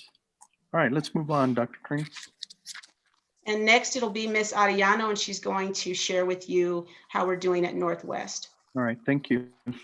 Hello, Board President Coronado, Ms. Board Secretary, Ms. Mendoza, welcome. Good afternoon, Ms. Mariano. Congratulations, Mr. Hernandez, welcome. And then to everyone else who gained their seat. Appreciate being here and seeing you all safe and healthy. I'll go ahead and I'm Ms. Ariano, the principal at Northwest Early College High School. Like everyone has said, we are also experiencing struggles on our campus. We offer many interventions for all our students. We have classes for specific that are reading and math to help students pass our TSI. We push in academic tutors into the campus. We have tutoring before school, after school, and also during lunch. This year, we're trying what we call Focus Friday, and there's certain select content courses where students every Friday will learn asynchronously and then attend with teachers' office hours for additional support. We have individual grade level planning meetings with every student. We have the EPCC 24-hour online tutoring hotline, which has been very helpful for students who are taking courses up at EPCC. We also have a Google Classroom tracking form for parents and students where they can see their progress in each teacher's Google Classroom. Every student is enrolled in a college prep class in our campus. And so during that time, we progress monitor students, we have study halls, and we work with them to make sure that they also have an opportunity to address any concerns for their classes. And then we have the Learning Center online tutoring programs and recovery classes, and that's through different online programs to help support with TSI or any courses that need to be recovered. Next slide. We are having students, currently we have about 4 students that are in jeopardy of not graduating due to their attendance. And so we've actually met since this has gone out, we've met with 3 of the 4 students, and I want to thank our support services because they've been instrumental in helping us make those home visits. And so we need 1 more, but we've created a plan with our support team. We've created a plan to get them back on track and still able to graduate on time. For those students, like I said, Ms. Morales and the social workers, our at-risk coordinator, they've been helping us with that. So also our seniors whose associate's degree has been at risk, we've recommended that they withdraw from their college course so that they don't receive a failing grade on their transcript, because then that might affect their financial aid. So those are our interventions that we have at Northwest to address, and that's all I have. I'll take any questions if you want to go back to the gallery view.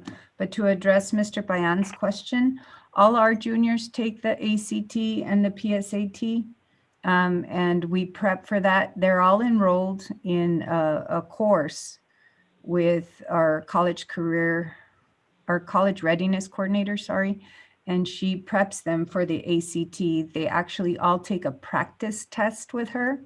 And then before they actually take the real test, which will be in the spring. So that's been real helpful. She's previously was our Princeton review teacher. So that's who we have. That's all I have. Any questions from? Thank you, Ms. Arellano. Anybody have any questions for Ms. Arellano? Mr. Chair. Mr. Payan. Ms. Arellano, I'm glad to hear that you're prepping these kids for the SAT, ACT. Do you have, obviously there's data or information available that tells us how many of those kids, what the average SAT score, TSAT scores are? Can Correct. you share those? We haven't, that's what the practice exam that they're going to be taking, that'll predict their growth. On average, we've had, some students as low as maybe a 14 score increase by the end of the prep class, be successful. Some, 18, 19, 21, which is very competitive, what we expect for the scholarships and college enrollment. And then we have those that just really excel in the 30s. So, the classes are very successful. She teaches them strategies. And so they get to see where they start and then they progress throughout the sections. So. Good. Thank you. You're welcome. Anybody else for Ms. Arellano? All right, thank you, Ms. Arellano. I do have, I'm sorry, sir. with respect to the attendance issues on those, the 4 students. I know you said that one of them you've had issues in terms of the contact, but do you feel confident that you're going to be able to overcome those issues with those 4 students for the attendance issues? I believe so. 3 of the 4 we have a contract that we sign with them. We actually do a needs assessment and we ask them what they need. We want to identify why they're struggling. And so that's where support services comes in. We make sure we've addressed their needs. And then they're placed on a contract and they're going to have to come back on campus. And we have other students, of course, that are not as dire that have failed. Don't get me wrong. We do have other failures, individual classes, and those we're going to address and also invite to come back to campus. But for those 4, that's what we do. We place them on a contract. All right. And Yes. besides the attendance issue on the 4 students, are they having issues with the actual coursework, or is it just attendance that's the problem? Yeah, they left. 2 of them actually moved out of the city and never just have not attended. They were pretty much MIA. And so, with the help of Ms. Morales and the support services team, they helped us track them down. Okay. All right, thank you. Ms. Mendoza, did you have something? Yes, sir. I wanted to ask, by the way, Ms. Arellano, thank you for your presentation. It was very informative. I wanted to ask the cost of taking these tests. Are they absorbed by the families or are we paying for them? No, so we do apply for waivers for economically disadvantaged. There are waivers for these tests. And then for the most part, I know there's one day that if we all take it as a district on campus, they're free for the ACT. So we take advantage of those opportunities and then we do pay for the other exams. All right. Anything further, Ms. Mendoza? No, sir, thank you. All right. Okay, thank you, Ms. Arellano. Mr. Chair. Mr. Payan. At some point or another, I don't know if it's fair to do it now or later on or appropriate, whatever you want to call it. I'd like to see if we could address the issue of recruiting kids from the different campuses to the Northwest Early College High School. If we can do that. Sure. To try to enhance the enrollment of the district kids into that early college high school. Yes. Sure, we can take a look at that maybe in February, Okay. February meeting. I'd really like to see if we could push that as much as we can. Okay. All right, Dr. Galaviz, you put that on your radar and Yes. for the February board meeting. All right. Is that, who is next then? Ms. Thank you, Clapp? Ms. Arellano. I'm next. Ms. Mr. Clapsaddle, Coronado. welcome. Yes. Yes. Good afternoon, Mr. Coronado, school board members. My name is Teresa Clapsaddle, and I am the principal at Canutillo High School and have been for almost 6 years now. At the high school, I just wanted to go over a few things with you. In order to help with our failures, our failure rate was higher than average. Usually we stay under 10%. We did go over that the first 9 weeks. In doing that, we started calling all of our kiddos who were failing 3 or more classes, core classes, and we invited them to be part of our pod system that we had set up so that we could help them. We spoke to parents, we sent emails, and we did all calls. We had it at about 88 kids that should have been here per day. We are averaging 10. So even though we're inviting them, they don't always come due to COVID, but we continue to invite them and to talk to them about coming to the campus where we can help them if need be. Our teachers do provide tutoring 8:15 to 9:15 and 2:45 to 4:15. So we are looking at those numbers and making sure that teachers are having that tutoring for our students. We do continue to use our Learning Center, that's what the TLC stands for, to be used to help students regain loss of credit in order to graduate on time.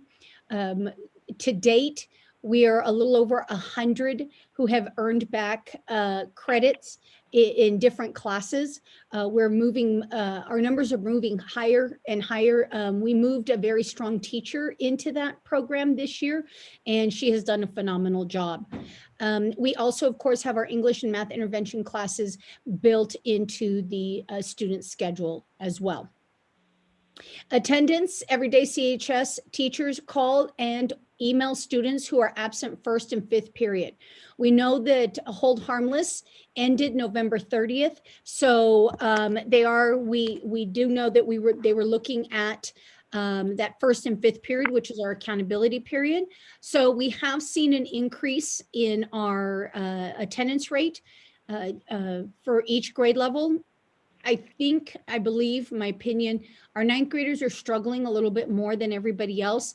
I think they have that transition because they haven't come to the campus. They really aren't sure about, the requirements and really getting to know us. So we continue. Administration also emails and calls parents. And for students with 10 or more unexcused absences, they are being referred to truancy court. These are students, ladies and gentlemen, who have already received multiple letters stating that they were in violation of the 90% rule, all calls, phone calls from us, as well as teachers about coming to school and being in class and the importance of that. And they still disregard all the attempts that we're making to get them involved in and engaged in their classroom. Right now, we're sitting at about 94% engagement rate. So we're very proud of that. We've improved it and increased it, and we're continuing to work on that. Next slide. College and career readiness. We do have the new program, as Ms. Morales talked about, with New Tech and using Naviance. We do meet regularly as administrators, and I'm overseeing that as well, since it's our first year. Our counselors, our grad coach, our gateway to college teacher, and Ms. Morales to increase our secondary options for post-secondary options for our seniors. We have had 2 raffles for FAFSA. I put one on our Canutillo High School Facebook page. So we gave away an Echo Dot and 3 gift cards to Chick-fil-A.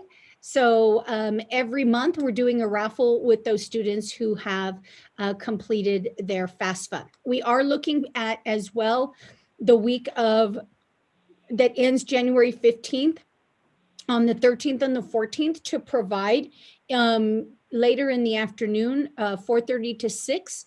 If people would like to come in and get help, they just need to let us know. We have 3 computer labs and we give them a checklist so they can have all their things ready.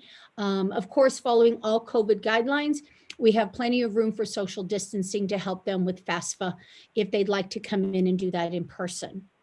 We continue to work on our CTE certifications and are going to be looking in January to bring those into the building to have those done in person. TSI testing is also going to be done. We have identified seniors that need to be tested because they still haven't got a CCMR point. So we are working on those as well. As far as our seniors, we continue to monitor grades and attendance. We're going to break them down into smaller groups in January for more one-on-one mentoring. Teachers are in contact with their students and parents to ensure success. And we do have a GATE scholarship semifinalist. Now, circling back to test prep and the question that was asked earlier, we do have, through our Gateway to College, like Northwest Early College, this gentleman used to be our Princeton Review gentleman, and we're now out of that 1 year that we had to wait. So not only is he helping us with college applications, FAFSA, and things like that, he also works with our students to test prep them for ACT and SAT. And this weekend, Saturday, we hosted ACT, and we had 61 students show up in person for testing, and we are going to be doing PSAT in January on campus using all of our teachers for students who want to come in. Okay, and that is it. I believe that's my last slide. So that is it from the high school. Again, we continue to work with our students. We've had a couple say, oh, the grades really count? And I'm like, oh my goodness, yes, they do.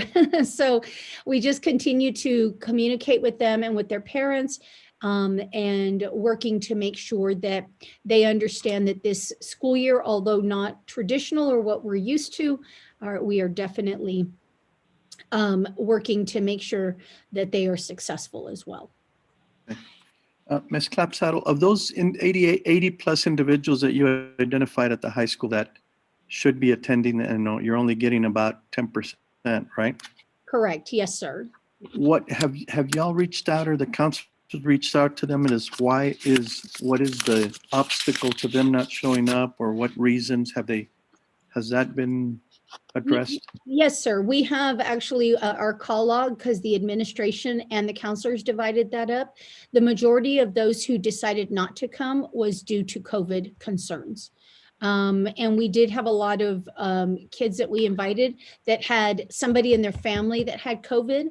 And so we would tell them, hey, no worries, when they're out of their quarantine, come on back. And then we call and follow up. And a lot of them are like, I just want to stay home.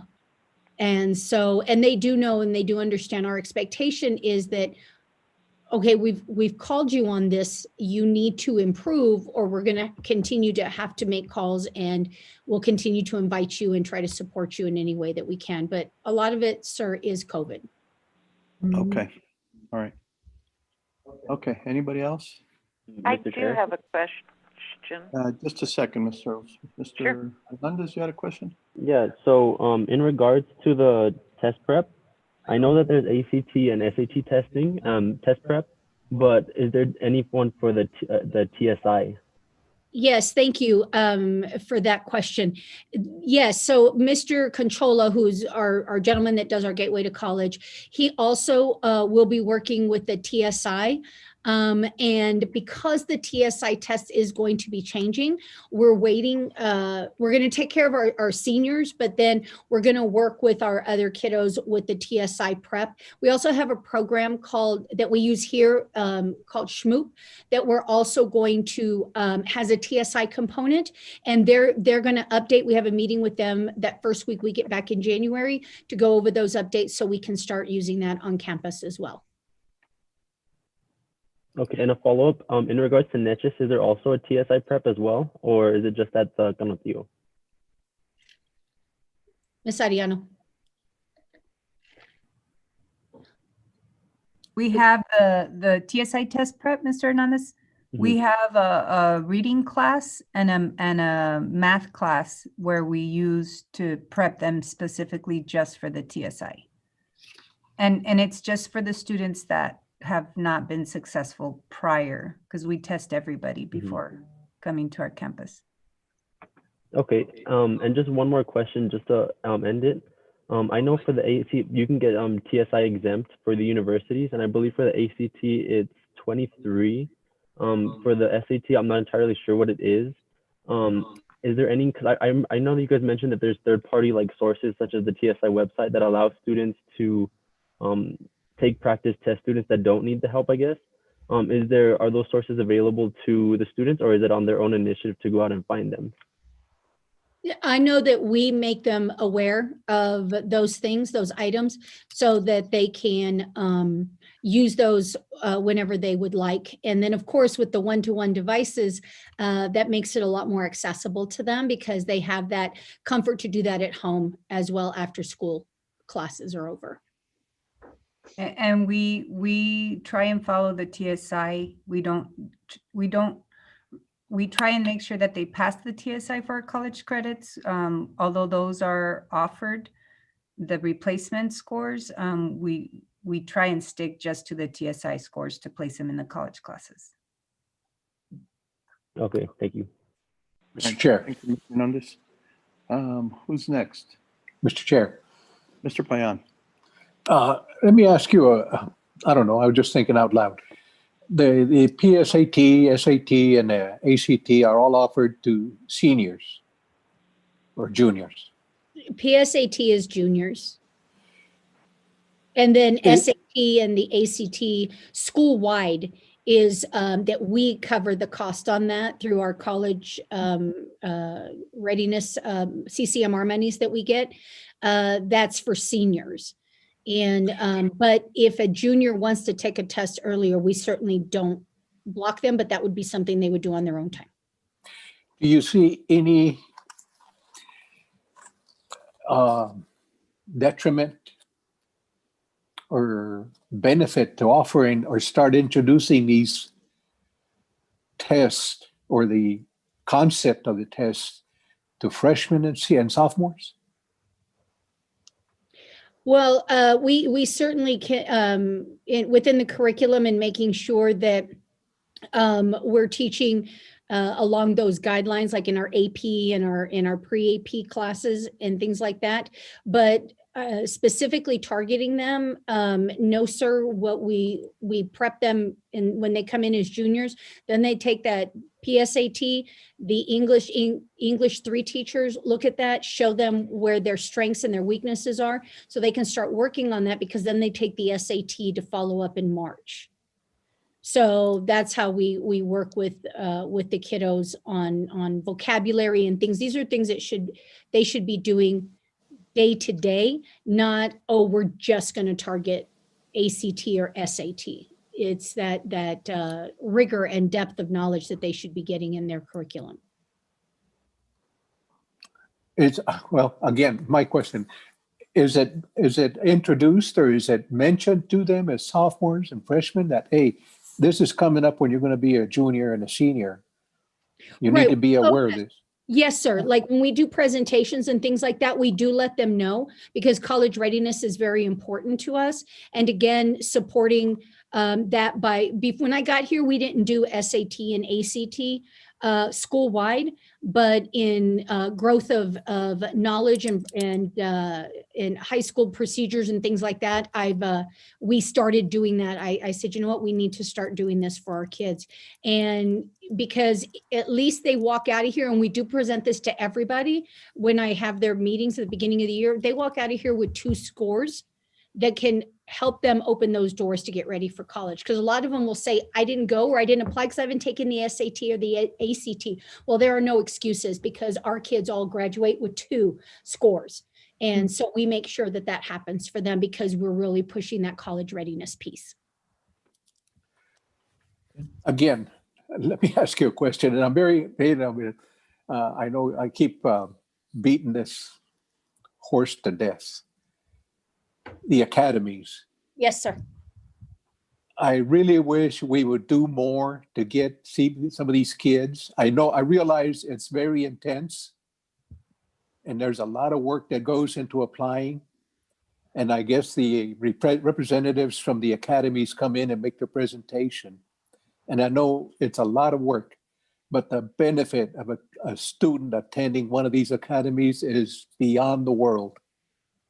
And I don't know that we could do more to assist some of these kids that are overwhelmed with the process and get, I don't know, we can get them engaged and get them the assistance that they need in the application process. Correct. And we absolutely can assist any of them in any application process. Our graduation coach does a phenomenal job being available to the kids to help them with any of that, with essay writing and things like that. We do that as well. If a student expresses that interest and intent, we definitely start working with them because it starts in their junior year. And I learned that because my son and I visited the Air Force Academy. And so if any student is, of course, interested, we're going to do everything that we can to help them and continue to promote those academies coming into our college fairs so our kids know about them. And the power, knowledge is power. So we just have to make sure that they are aware of what it is, because we can help with the process. It is lengthy, yes, sir, but it can be done. And they definitely have a support system here if that's what they want to do.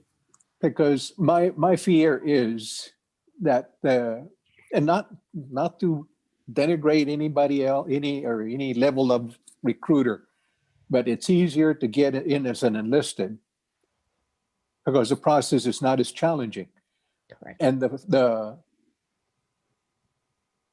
I guess the fear or the intimidation of going into an academy is such that some of these kids don't want to challenge themselves, or they just don't want to face up to that challenge.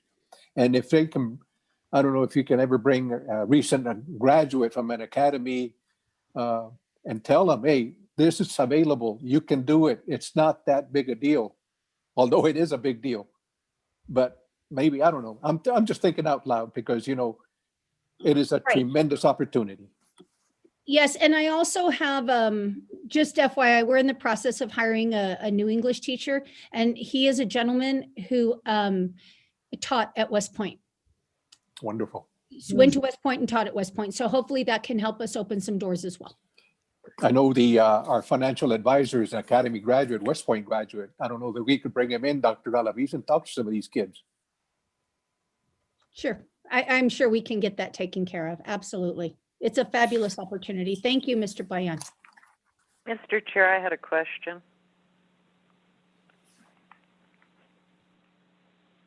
Sorry, Ms. Searles, go ahead. Yes. I was wondering if you could tell me how many 3-year graduates we have. Yes, ma'am. Hi, Ms. Searles. Hi there. Good to hear you. It's nice to hear you too. We have 5, and I know that we have 2 others pending.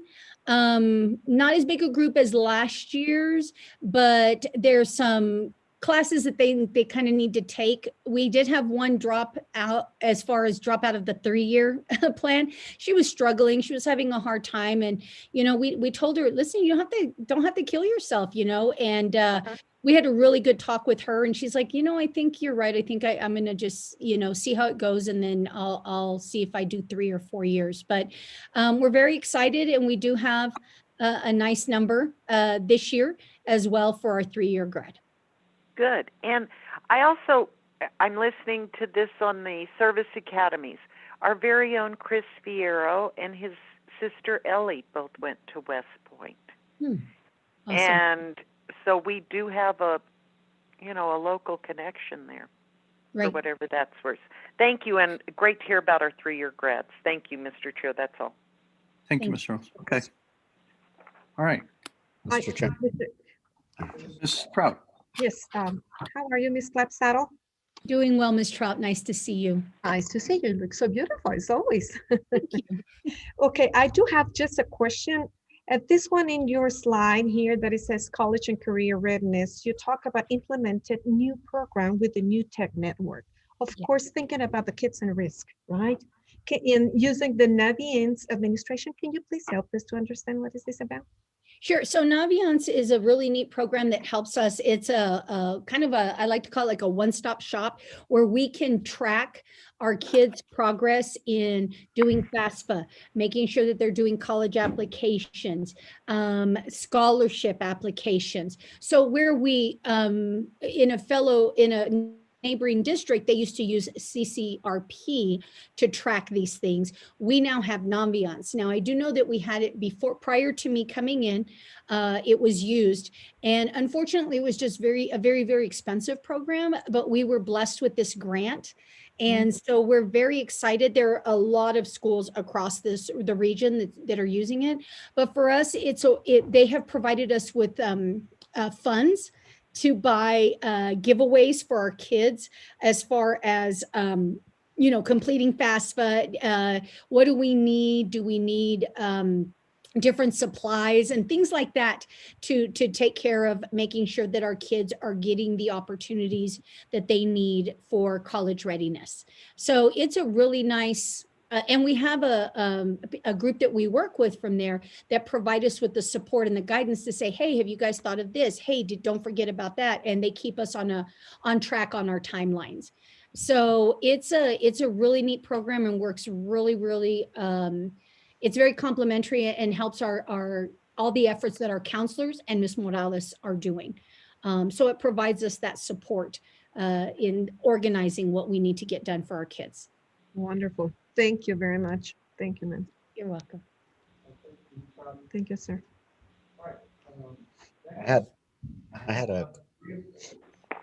I had tons of questions, and I really appreciate it. This gives me, it gets my heart running when you start seeing it and disaggregating data and looking at it and how we're able to impact student outcomes. And so I want to thank you all. I know in these tough times, you all have stepped up, and more importantly, have really come through for our students at home or face-to-face. And so we want to thank you all for that. But as it is tough times, we need to make sure that we're continuing to monitor that and looking at data. And I've been in several workshops in regards to data and looking at how we could really make an impact on that. And so looking at this, I think Lone Star governance, looking at student outcomes, focusing on how we could address this. But it gave me a lot of, I guess, pride talking about student outcomes and what we're able to accomplish. But the question is, how do we go from here, and making sure that we expand this report and being able to look at it maybe quarterly, but for sure at the end of maybe December and then at the end of the year. But that way we're able to have this discussion, just different ideas. In regards to Gallup poll, we talked about this is by grade. We were looking at maybe in the past, we've talked about doing it by class. I'm sure some of you are familiar after taking your classes at the university. You get that bubble sheet and you're able to give that feedback, but yet we're able to look at it at a micro level and see how we could give feedback to professionally develop and provide the, I guess, the resources that we need to make sure our teachers are provided. In regards to failure, we looked at must come in person. I've heard other districts and other people, how do they address those? Actually, we've been having a discussion monthly with, I always refer to him as Mr. Williams, so Mike Marath, not Mike Williams, the Commissioner of Education.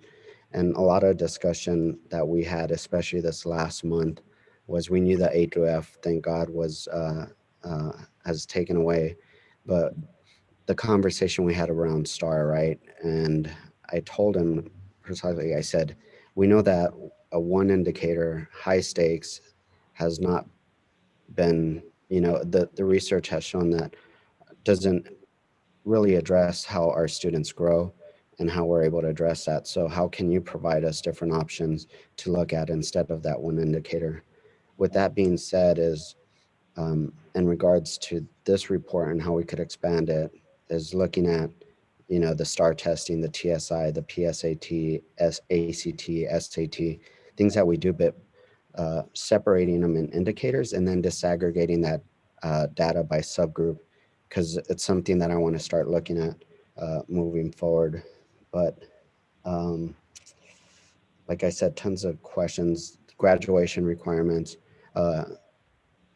looking at maybe changing some of the graduation requirements or increasing, looking at making it a requirement as to go to a college, university, technical school, or the military, and maybe some other stuff. But I want to make sure that we're looking at open minds in regards to how we look at the future. We know this pandemic has come about and might change the way we address public ed. So how do we lead in that, like we've led in the past, especially in our community?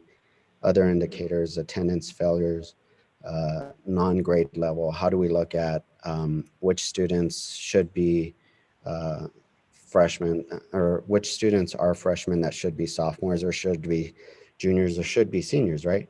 And how many sophomores, vice versa, and looking at that, that data, as well as dual credit. And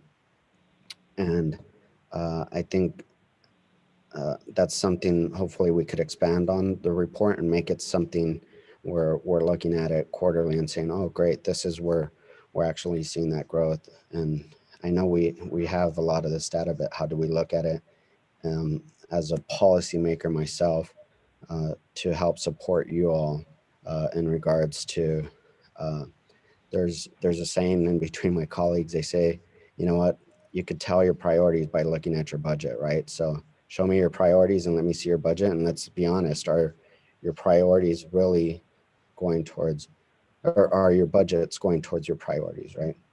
And just a side note, I thought with the one-on-one devices, I think maybe looking at how we could do pop-ups, especially financial aid and some of these other stuff, but how do we look at different ways? So I just appreciate you all, what you all do. I know you all are there on a day-to-day basis and more of a governance model, but I think looking at this data will help us guide our board and focusing on where we move our district and continue to lead in this area.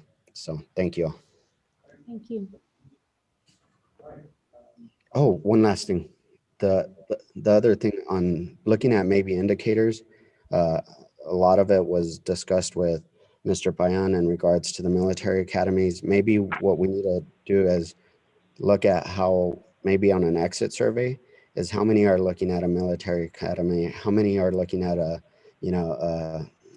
HBC or, other institutions, how many are looking at technical schools, how many are looking at the military, and that may be a snapshot, so we could start gearing that and setting goals around that. So Thank you. no problem. Thank you. Thank you, Mr. Chair. Sorry for the long. Mr. Chair? I don't know if it's available, but I think I was out of my place, and I think it's this very important question, but this is for Ms. Arellano. This is about Norris Early College. Sorry to go back a little bit, but I would like to see, she could give us a little bit more information about EPCC 24-hour online tutoring hotline.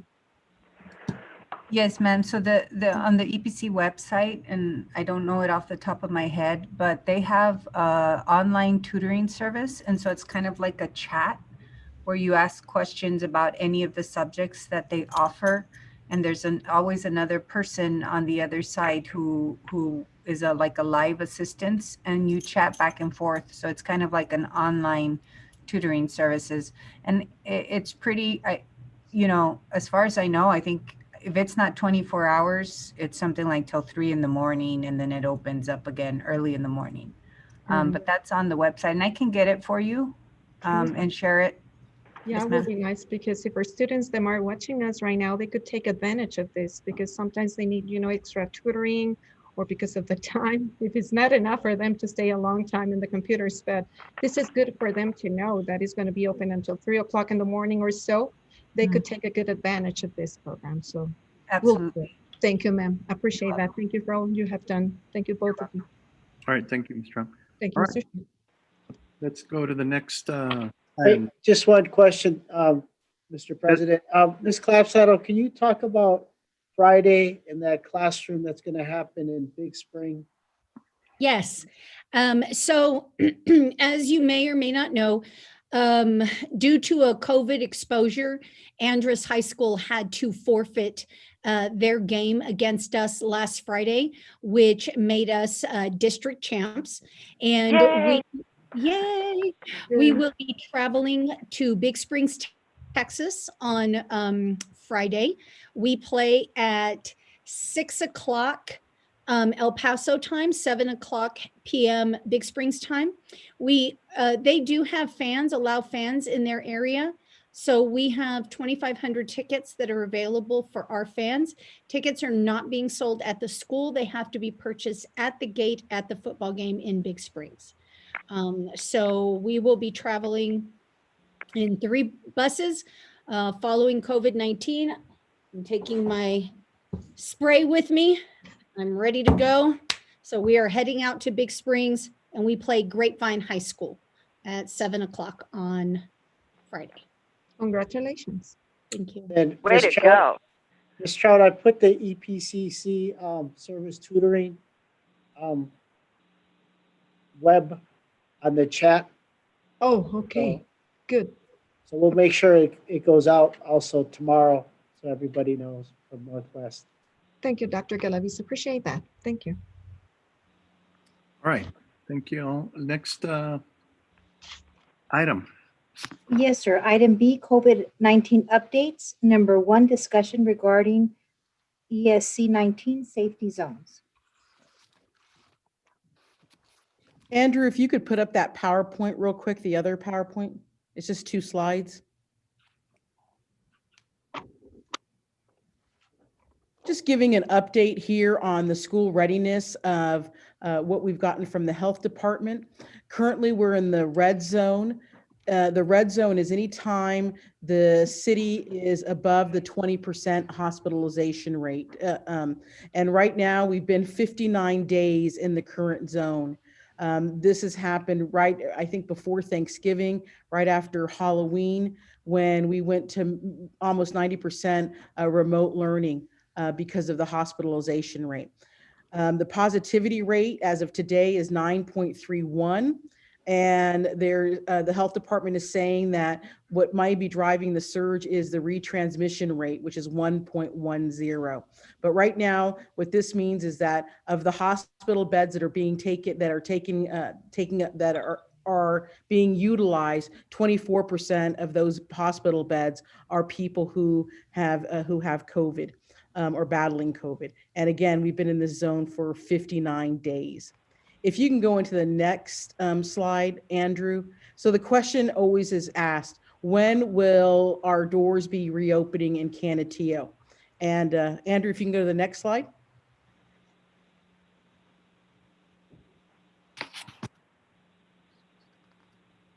Technical, give me just a second. Okay. Currently, all the districts in the region have come together, and we have a Region 19 zone plan. And so that's what I want to just go over with real quick, because when you get asked this question of when will we be reopening schools? Right now, we're in the red zone. We only have priority populations attending school, students without internet service, or they lack effective childcare, or their parents are essential employees.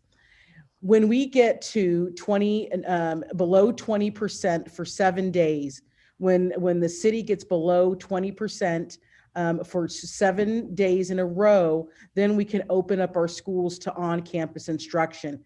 That will be the elementary schools. And the region has said that we also could decide, if we wanted to restrict on-campus access to middle and high school. At this point, based on our survey of how many students would be coming in during the second 9 weeks if we were still open, we're thinking that the entire population would be 2,100 to 2,200. So under the orange zone, we'd be looking at reopening our schools and having about 2,100 to 2,200 students coming back into school. In the yellow zone, we can also, we would continue to have kids coming to school but we'd also be careful that we wouldn't meet more than, I think it was 75% safe capacity, meaning that our classrooms could be up to 75%, but not more than that, to help us maintain socially distance. And when the hospitalization rate is 10%, we're looking at opening to whoever wants to come into school, regardless of it would just be based on the number. So currently we're in the red zone. We'll see what has happened after Thanksgiving and of course with the Christmas holiday to see if we remain in the red zone. So board, this is just to let you know that this regional 19 school safe zone is in effect until January 31st. This is the hold harmless. This is tied to funding. So we will be meeting as ISDs within this region mid-January to look where we are as far as red zone. But then this is what we've committed to our region, to our delegation, to our community to keep them safe. There is one district, Isleta ISD, who has decided to open their doors regardless of the zones. I guess they have their own colors and their own science, but we, as the other ISDs, EP ISD and Socorro, and the other FABINs have committed to put the health of our region first. So just FYI. All right. Thank you, Marnie and Dr. Galaviz. Any questions from the board? I do have a question, Mr. Chair. Yes, ma'am. Yes, we're looking here at the red zone, orange zone, and yellow zone. Is this going to be like when they send it to the questionnaire to the parents, if they would like to their kids, they come back to school, or it's going to be certain school grade that they're going to be all of them at the same time? How are we going to have, what is the criteria that we're going to manage about this percentage? Right now, when we did the surveys, the idea was that when the positivity rate kept going down, that we would, the first 9 weeks, we asked parents who wanted to come, those kids came. And then the second 9 weeks, we asked, does any additional people want to come? We had about 1,400 that wanted to come the first 9 weeks, and then the number rose to 2,200. However, when it got bad and the surge came, that's when the health department said, no more kids are coming into schools. It's too many, it's too so when we come back at the 20%, we're lower than 20%, we'll either allow those students, we're going to allow those students who answered that second survey, that was the 1,400, they're going to be back in, and then the additional kids up to 2,200. And then we'll continue to add on, do another survey to ask parents. So we're going to need to prepare, because we can't get over the 75% when we're under the yellow zone, because then it's very hard to maintain social distancing.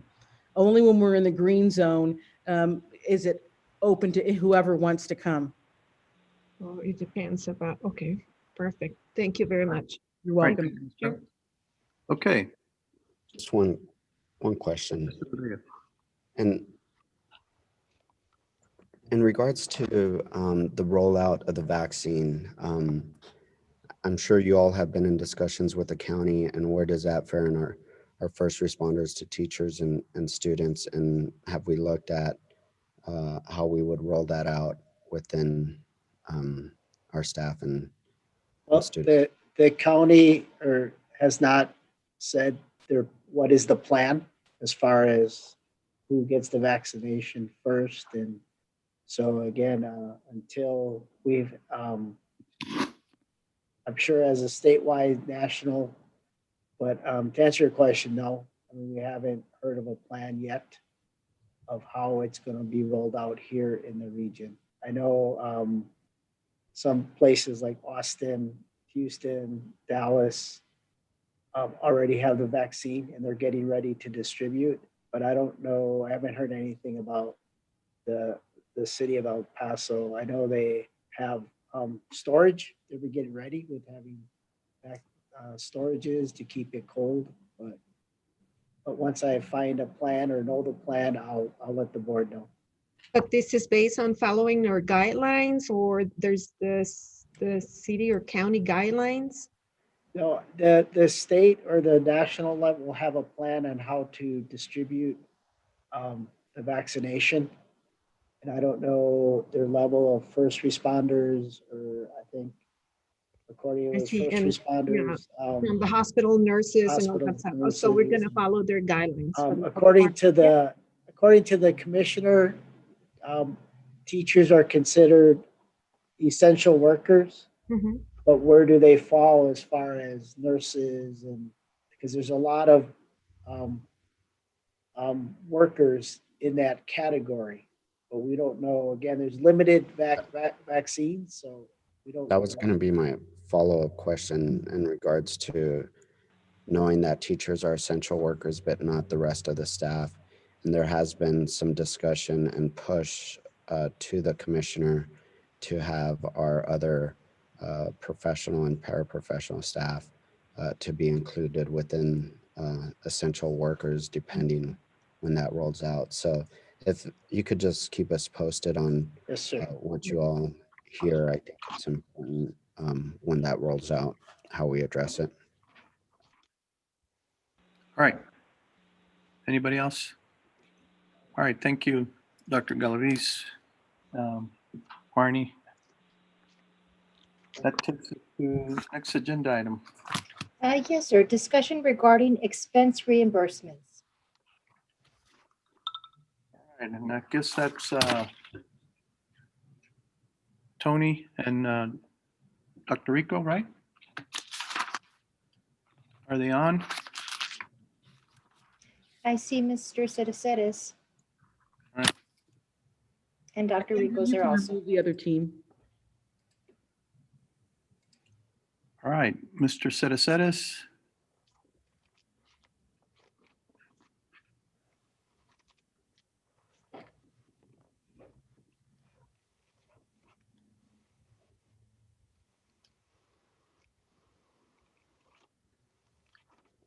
Andrew, do you see Mr. Cericeres on? Has he logged on? He was, sir. He still is. Okay. Can you hear us, Mr. Cericeres? Maybe he's mute. Mute. Mhm.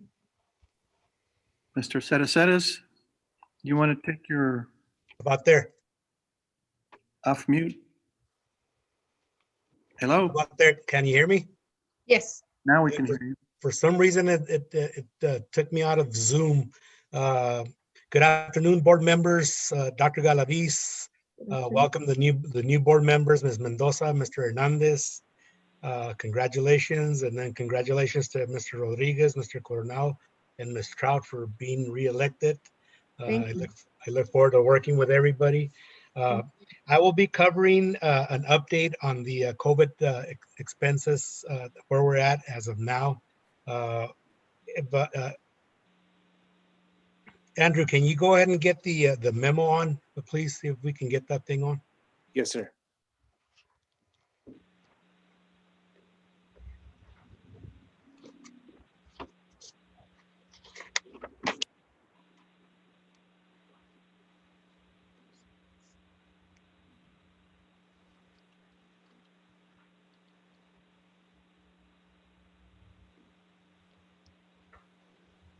Here we go. So this is an update as of December 1st. This is an update to the August update that I had done previously. Number one is the TEA CRF operation connectivity. This is the one that Dr. Rico is working on. He provided, these are expenses. Keep in mind, these are merely expenses. As of the information that Dr. Rico gave me, we are at 6.9 million in expenses. And I'll now ask Dr. Rico to cover a little bit of the reimbursement if he has that information. But this number increased from 6.5 million as of August. It's increased $430,000. It's all due to connectivity expenses. The devices, the Apple devices, stayed the same. That's how much we paid for it. So I'll have Dr. Rico, if you can elaborate a little bit, if you have that information on the reimbursement part. We don't show nothing. I know we've applied for the grant. It's ongoing. So Dr. Rico, do you have any information that you can share with us? Thank you, Mr. Cereces, and good afternoon, Board President Coronado, Dr. Galaviz, members of the board. First of all, congratulations to all of you that were re-elected and are part of this very strong team and really have made civic engagement a priority in our community. So I want to commend you for that and for your continued response throughout this pandemic. Your leadership has not gone unnoticed. We are now being featured in a lot of different presentations for both public and private industry partners that are highlighting your work as an elected school board. So thank you for all of that. One of the things that we do want to highlight, so with the state, we knew that there was going to be a reimbursement, but just like with a lot of these grant funds, we don't really know the specifics until we apply for them, right? So as you remember, the first promise that we had heard was a reimbursement of 50%. That then dwindled to 50% of what we qualified for based on our economically disadvantaged percentage of population. And the latest thing that the state put in as a cap before the application was that the maximum reimbursement per student could only be $300. And that the only thing the state was willing to reimburse at the time was the actual price for the device. So any setup fees, any warranty fees, any connectivity fees would not be reimbursed at this time. I am hopeful, however. I mean, when you see legislation out there and you see our elected officials looking at an $82 billion pot of money or future funding for schools, I am hopeful that we can get some more of these expenses reimbursed. Our maximum amount for application, according to the TEA, that we could apply for, and it's based on a calculation of percentages of the amount of economically disadvantaged students and the $300 cap that the state put on devices. So the maximum reimbursement that we could qualify for was $1,196,000 as a maximum reimbursement. The reason for that formula was, as I explained, and we would have to spend at least 3 times that amount in order to recoup those, which we did. We did spend that amount. So another thing that the state said was that the maximum amount of funding was going to be for whoever completed the application within 5 days of the application being rolled out. So they tiered it into 3 different categories: those that applied 5 days from when the application rolled out, those that applied between the 6th day and the 30th day, and those that applied after the 30th day. This was strategic for the state as they're trying to find the funds. They opened up the application midnight of Friday of the day we went out for Thanksgiving break, which is a reality for most of the state. So what the state was doing, they wanted to make sure we had skin in the game, and if we wanted to apply for that reimbursement, that we would have to do so in a time when most school districts were out, right? So acquiring paperwork, acquiring a lot of the stuff that we did not know until that Friday morning the state was going to require was going to be difficult. Thankfully, we have an awesome finance team, an award-winning finance team. We had everything in order. When the application rolled out by By Saturday at 1 p.m., we had submitted our application. We were asked to amend a topic, and we did that amendment on Monday morning. So the entire application has a submission date of Saturday, and we have an amendment that was on there. That doesn't affect our submission. But we are confident that because we were quick to finish our application and to have everything in order and to submit everything that the state was requiring, that we would qualify for our maximum reimbursement. Keep in mind that's $1,196,000 based on the calculations that the state has. We were asked to keep tabs on all of our expenditures that carried over. So we don't know how those $82 million, if they are passed by the House and Senate, how they would be dispersed to schools. And if they are dispersed to schools, how they would apply for reopening of schools. So we were told anything not covered by this one, which would include warranties, connectivity, anything that we did not cover with this grant, if funds became available for a reopening stimulus bill, that we would be able to qualify for that. So we are awaiting an answer from the state. They are confident that reimbursements will happen the last week of December for those that applied. And we will know if we were in that tier one, which we would be because of the fact we applied the next day on that 5-day deadline that the state put. But I'm sure you have questions on this topic. So at this time, I don't know if it's okay, Board President Coronado, if anybody has any questions that I can answer.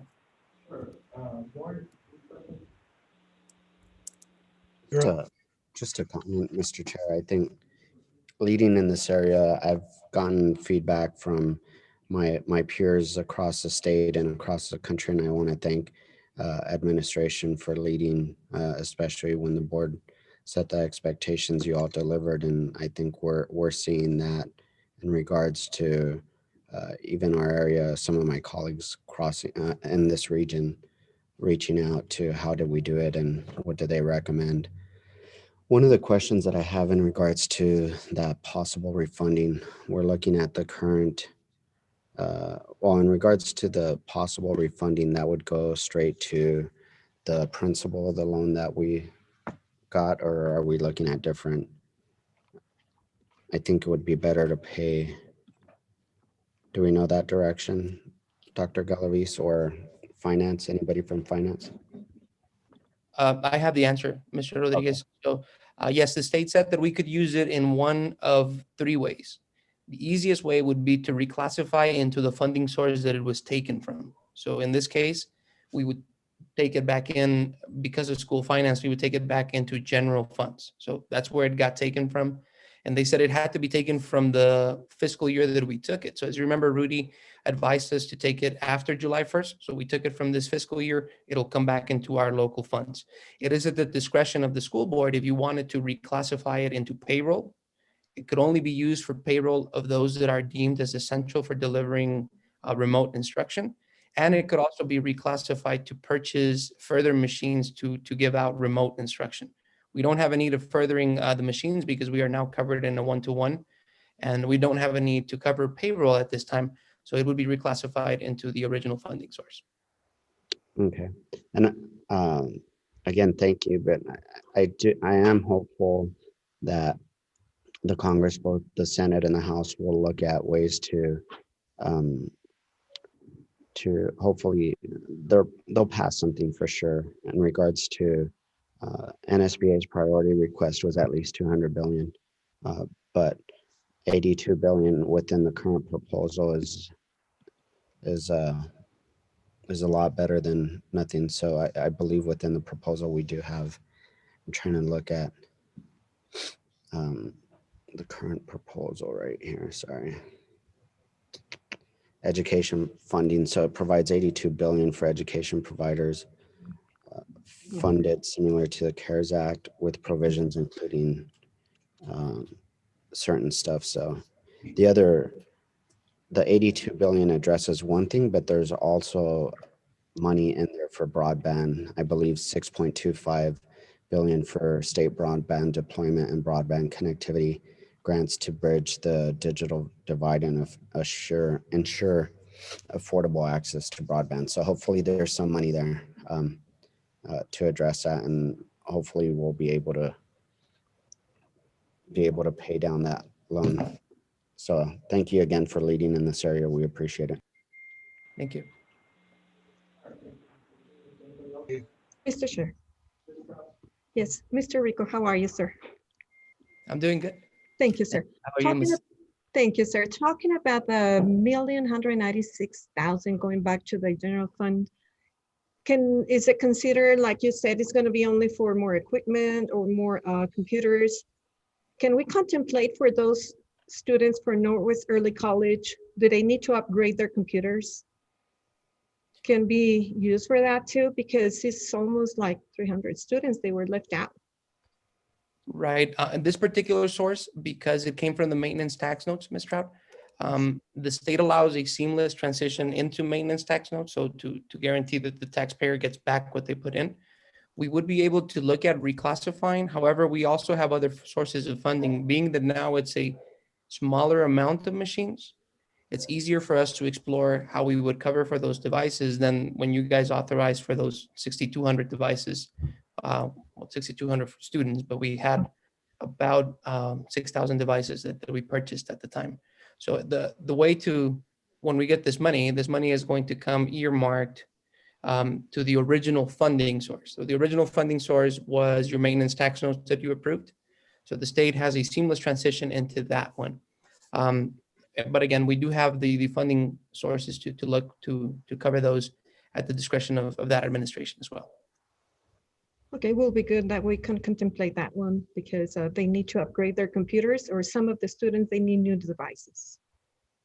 I understand. And thank you. And then again, I commend you all for making sure that our district is the only district in the region that y'all can tell your electorate pre-K through 12th grade, every kid has a machine and every kid has connectivity.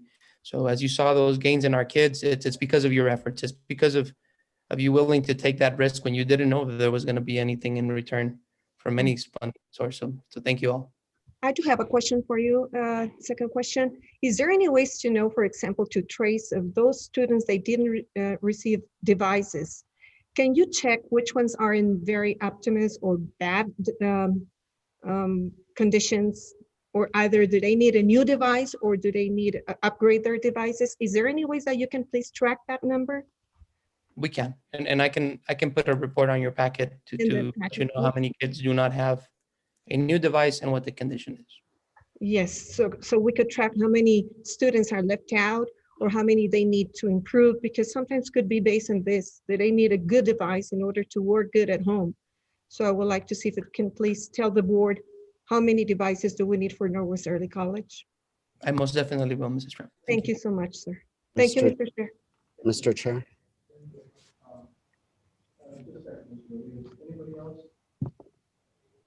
You're on mute, Mr. Coronado. Sorry, just a minute, Mr. Rodriguez. Anybody else have a comment or a question? If not, I'll go Mr. Rodriguez. Mr. Rodriguez, go ahead.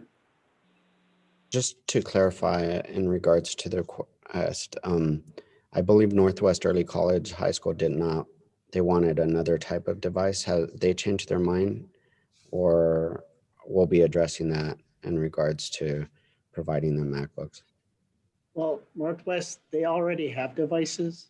I mean, those freshmen have devices, the sophomores, but that's the different issue. This is more about reimbursement.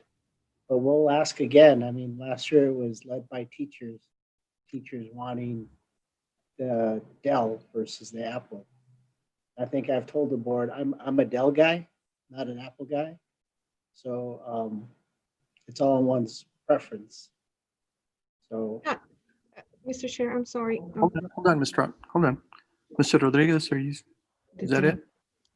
No, I just, I think maybe looking at what might the students, well, but I think that's something that could be addressed in the future. Yeah, I think we need to address that in a different item.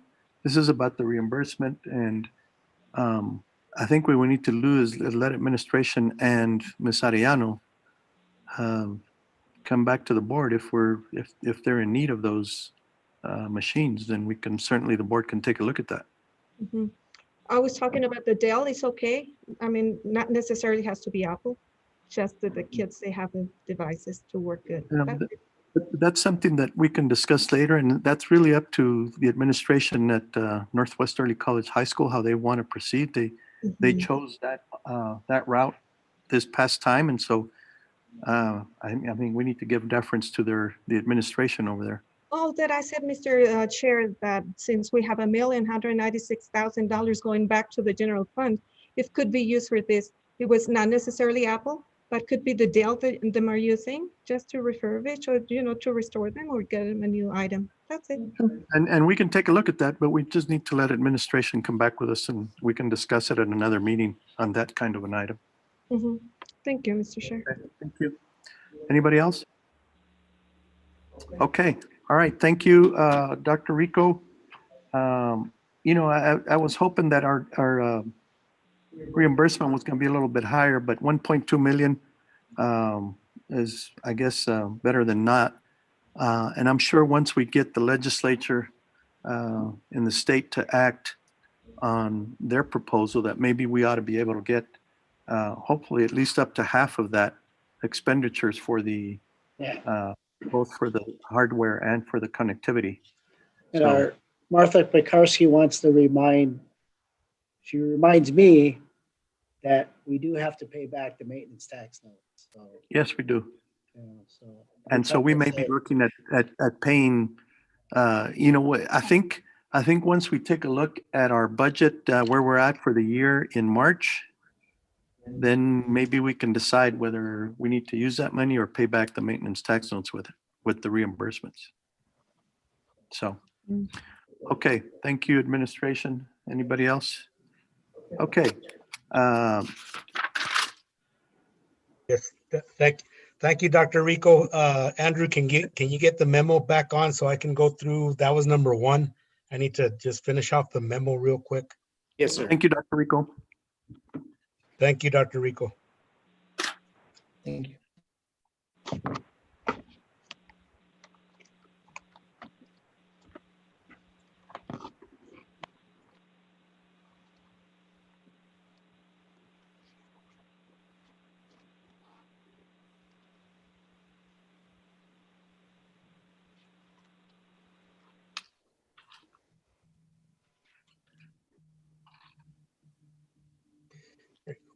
Okay, moving on to number 2. Dr. Rico covered number 1. Number 2 is the ESSER grant. That one we applied for and we have received. And as per Martha Pekarsky, she wanted to make sure to let you know that this is last year's money and it's been maxed out. So 1.3 came in and it's been used. I don't know if Martha's on, if she wants to elaborate on it, or even Christy Pulley, which she's the coordinator. So I'll let either one of them to elaborate on that if they're on.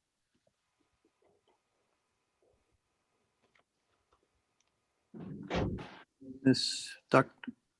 Pekarsky?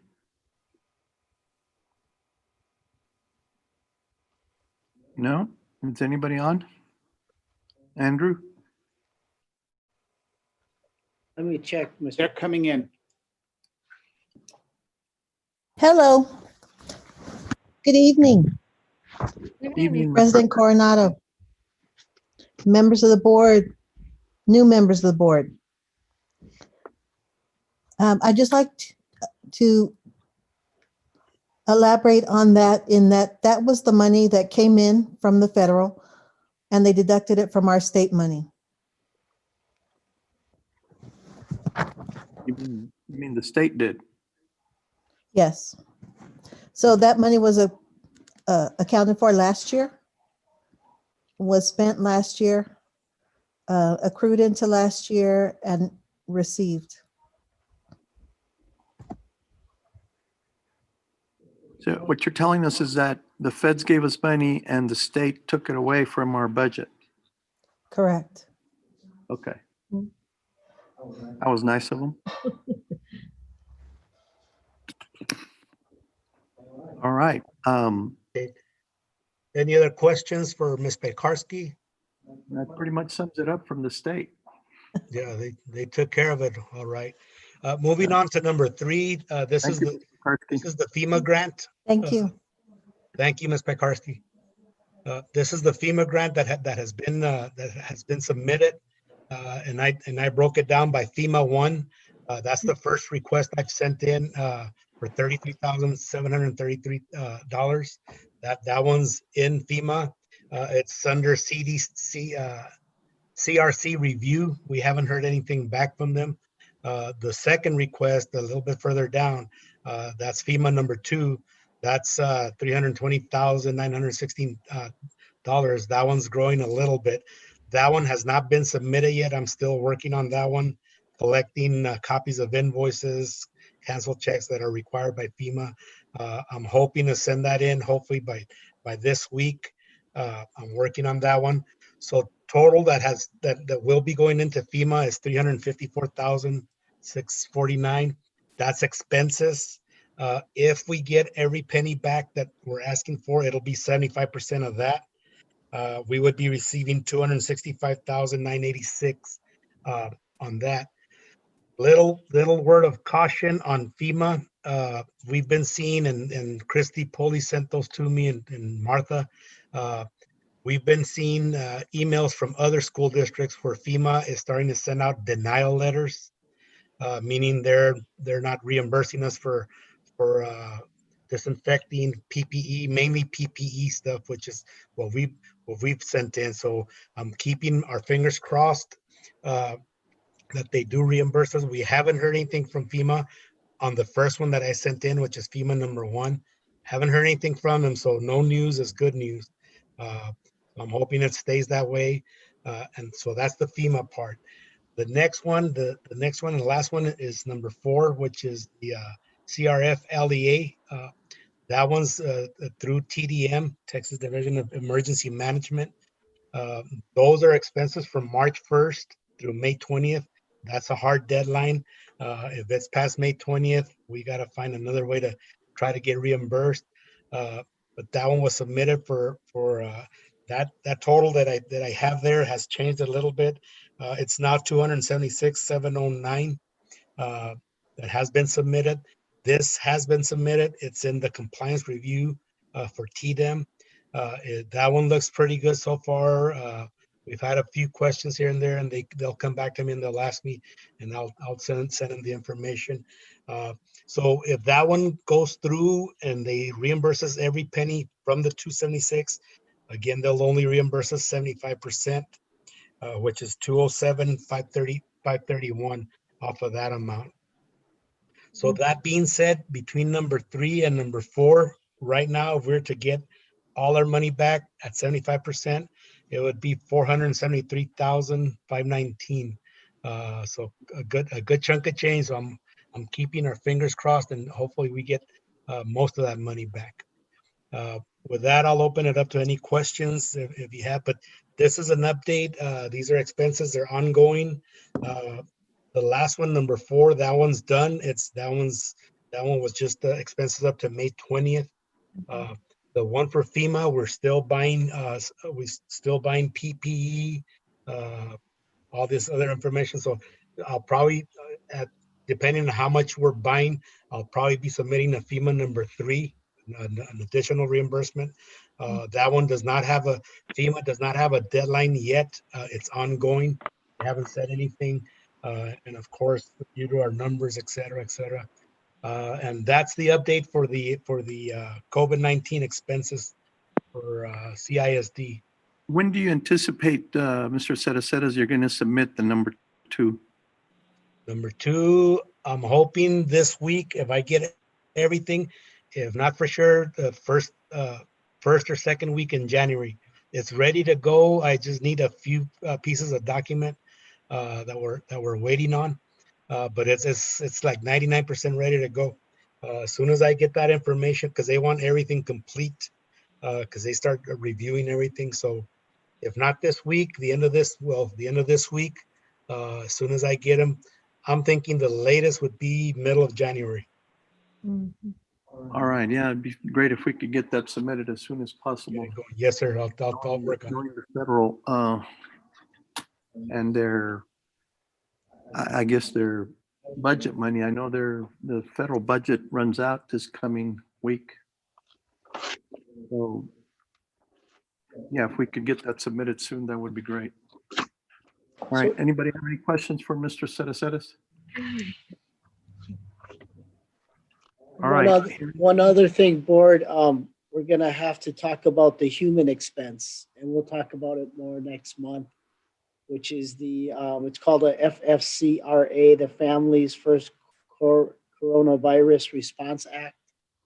So we're gonna have to make some decisions there because according to, and Steve can elaborate, that's gonna end.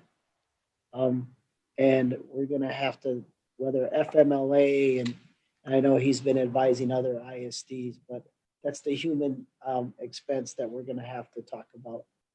Okay. Quick question, Mr. Chair, in regards to that. Mr. Rodriguez. Is this a possible stipend to our employees? Dr. Galaviz? Ms. Mata, you wanna talk about the? Good Hi, to see Dr. you. Galaviz. Hi, how are you? Hi, President Coronado, board members. Good evening. Steve dropped off, but I'm here to fill in. And I'm familiar with this issue that you're discussing. So the FFCRA expires as of December 31st of this year. There's only a few weeks left. What that means is that unless Congress acts to extend it, any benefits, for example, the Emergency Paid Sick Leave Act that was afforded to employees who got sick with COVID and provided them at least 10 days of paid leave, that's gone. We've been working with other ISDs to figure out ways that you can continue to support your employees. One of them is by way of a board resolution where you basically extend FFCRA type leave.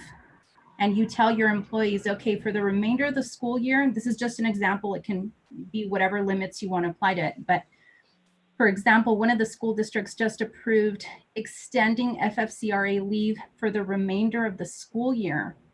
They're basically going to pay all their full-time employees at their regular rate of pay. Should they, for example, be unable to work due to childcare issues, or for example, they become ill with COVID-19. So you have that option to consider a board resolution and extend those types of leave benefits. So I know Mando mentioned maybe a stipend, but for purposes of helping out your employees, maybe some sort of paid leave would probably best suit all of your employees across the board.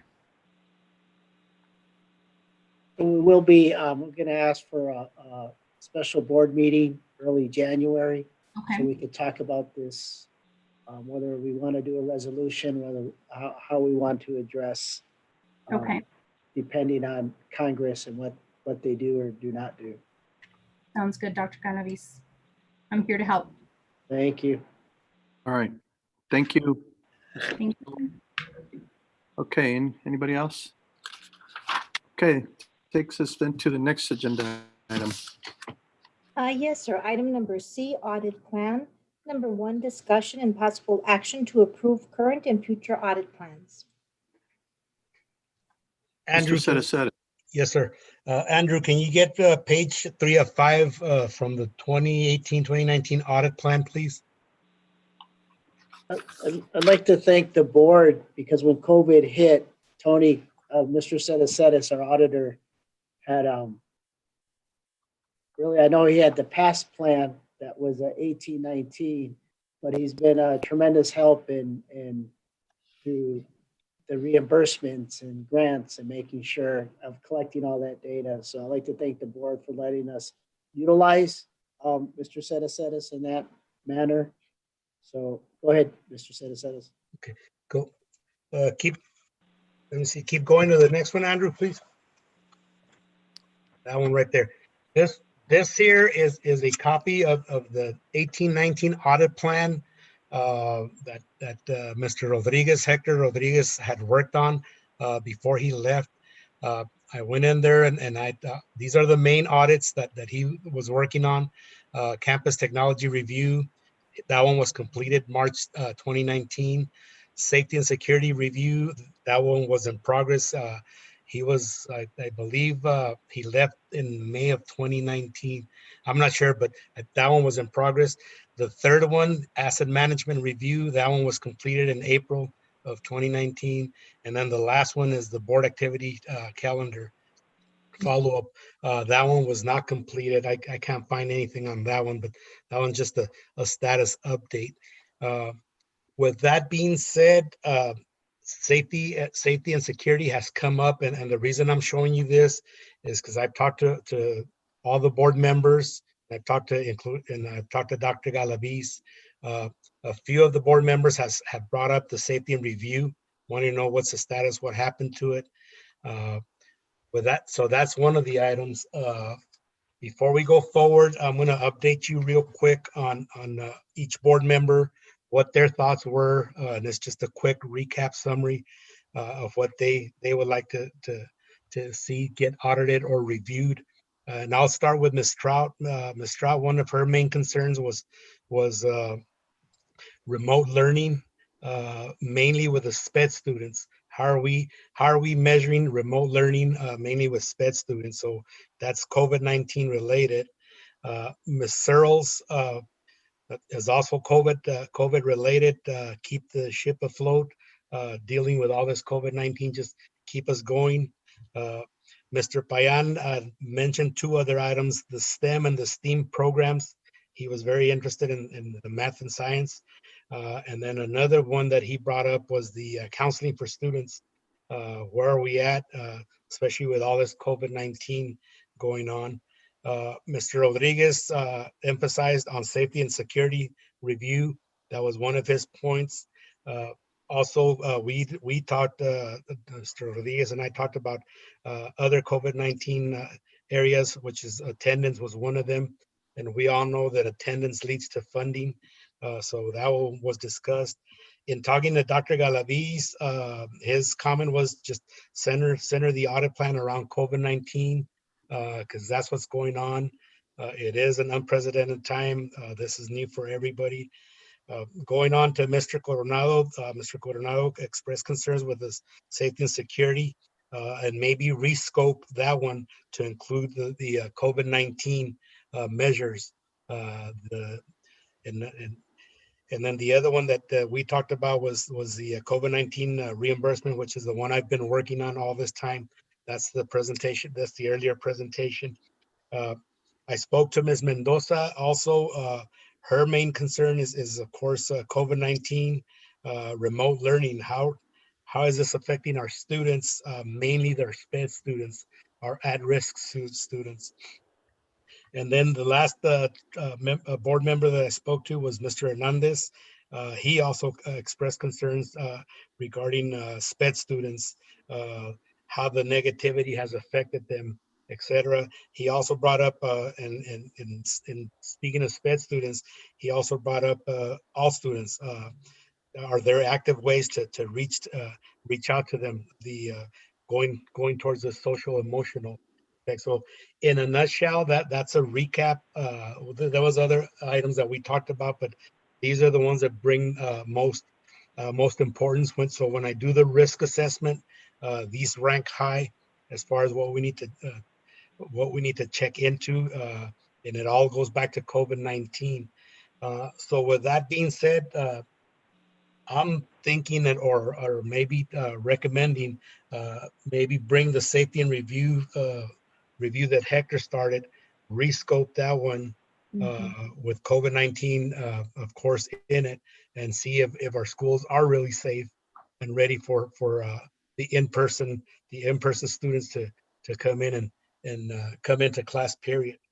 Well, with that, I'll open it up to any comments, and I'm trying to bring in the old audit plan, and this audit plan is from 2018, 2019. There was no audit plan for 2019, 2020. Most of the school year was vacant without the auditor. I came on board the end of March well, middle of March, right when the pandemic was hitting, and I was tasked by President Coronado and Dr. Galaviz to on the expense reimbursement. So that's what I've been working on the majority of the time. has been getting these grants, finding these grants, and applying for them, and make sure we get all our money back. With that being said, I'll open it up to of course, President Coronel. Anything you want me to do? See what direction the board, I guess, wants me to take. Mr. All right. Yes, Ms. Trout, I'll go open it up to questions or comments or suggestions on our audit plan. Ms. Trout. Yes, the questions that I have is, are we going to follow this plan right now? We're going to continue following this plan meanwhile he's ready with the other one? Now that's for us to decide right now how we want to either refocus the audit plan that is midstream. And so that's why I asked Mr. Cedesetis to meet with every board member to make sure to see what their priorities were and in relation to whether we should finish that audit plan, refocus it, retool it, add to it, subtract. So it's up for discussion for the board to decide. So then there's no action in this right now? Not We until can he's take ready? on this, yes. It is? Well, then I move to approve for the future audit plans. Well, I think we need to give our suggestions as a board, how we want Mr. Cedesetis to proceed. Since the two items that I think that that were really the focus of the board was the safety and security, and obviously, I guess the compliance with SPED. My suggestion is Mr. Cedesetis is going to also spend some time still with the COVID reimbursement. My suggestion is that we have him rescope the first, the one item of safety and security with relation also to compliance with scope and security and safety measures for the entire district. And then also maybe focus on the SPED compliance, as well as also having them do the reimbursement for the rest of this year. And then we can talk about what the next audit plan will be for the next school year. Mr. Chair? Ms. Searles. Yes, I was wondering, Mr. Cedesetis, what is the state of our hotline? It's active. It's active. I have received. There was some in September, a few in October, and a few in November. But it is active. I renewed the contract with them. But it's active. It's ongoing. I would like to request then that you would, as we had in the past, we would have, I think it was monthly updates on those hotline calls. Okay. Yes, ma'am. I can do that. I'd like to see that stay, the hotline administration, to stay part of the activity. And if you would keep us abreast monthly, please. I sure will. Yes, ma'am. Thank you. And thank you, Mr. Chair. Thank you, Ms. Searles. All right. Anybody else? Mr. Rodriguez. Sure, sorry. In regards to the audit plan, I think one of the things that we need to look at is what wasn't completed in the 2018-2019 audit plan, and then to include maybe some of the issues that you talked about and any other issues that might come about from the board. But I think we should look at it more as a mini audit plan for the next 6 months till we develop the 2019-2020 audit plan, and looking at some of the practices that we put in place. I think it would be beneficial for us to have that audit plan in writing to approve it. And then moving forward, the auditor can gather the information that supports the auditor's conclusion, and then we could, we need that plan written, and then with the specific objectives. All right. So okay, just to be clear, your position is that we should let our auditor finish the entire audit plan that was for 2018, 2019? In regards to, yes. The items that were not completed? Correct. Okay. And if there's anything that needs to be added by the board or the scope of work of that audit, then we could include it. But after that, I think at the end of this year, then he could gather information from staff and from the board as to some of the possible risks. And we should have a workshop in regards to the roles and the expectations of the board as it relates to the auditor and the audit plan, as well as the roles and expectations of the auditor as it relates to the overall audit plan. Yeah, I agree. We should have a workshop with the auditor with respect to that. But so your position is that the audit plan just stay in place the way it was and finish that out without adding to it or refocusing it. Is that what I'm understanding? Yeah, well, I'm trying to look for if we could put that back up. It was on the Zoom. I believe we did. Yes, sir. Andrew, can you get the page number 3 back up from the audit plan? We don't have that in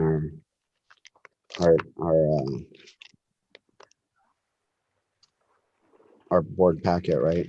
No, I don't think that was included in there. I believe this was done after this was released and printed. So there's 2 that have been completed. There's 2 that haven't.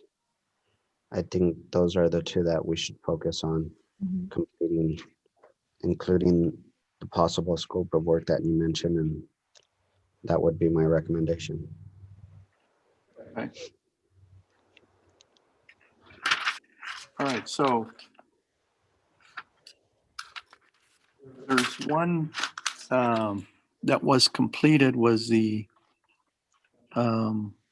asset management, and the other 3 are the board activity calendar, the safety and security, and the campus. The campus technology. Campus technology was completed, right? Yes, sir, that is correct. Campus technology was completed. All right, so safety and security and the board activity calendar.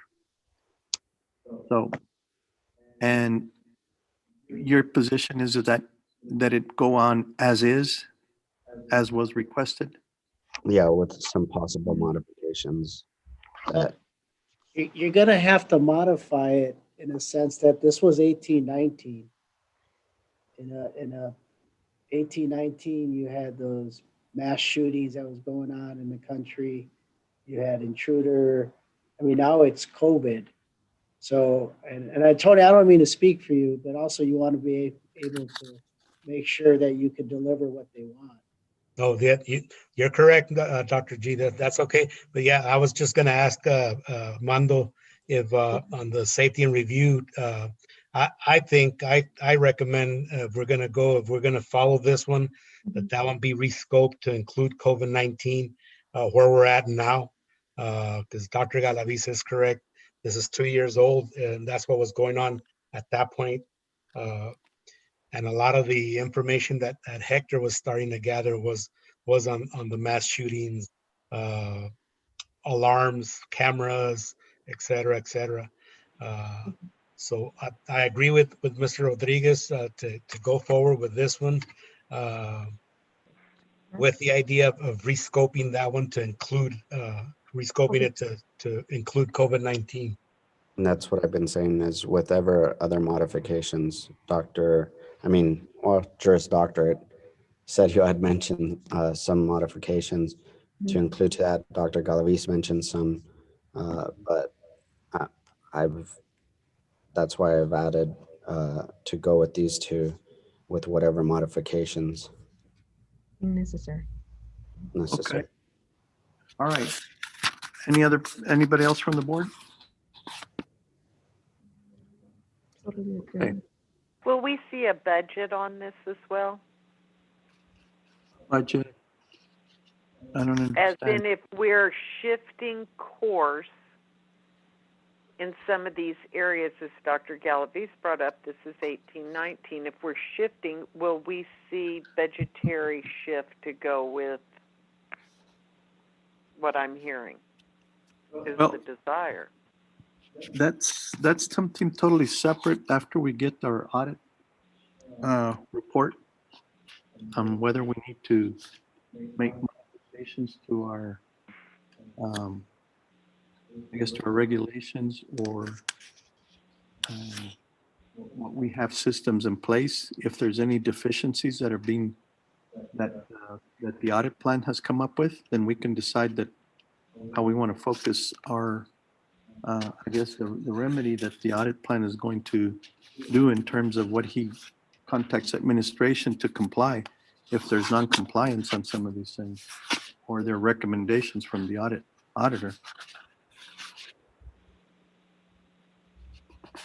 So But what I- we but need to also, decide now you know, is whether we want to go ahead and go with and finish that audit plan and modify the safety and security has been basically, I guess,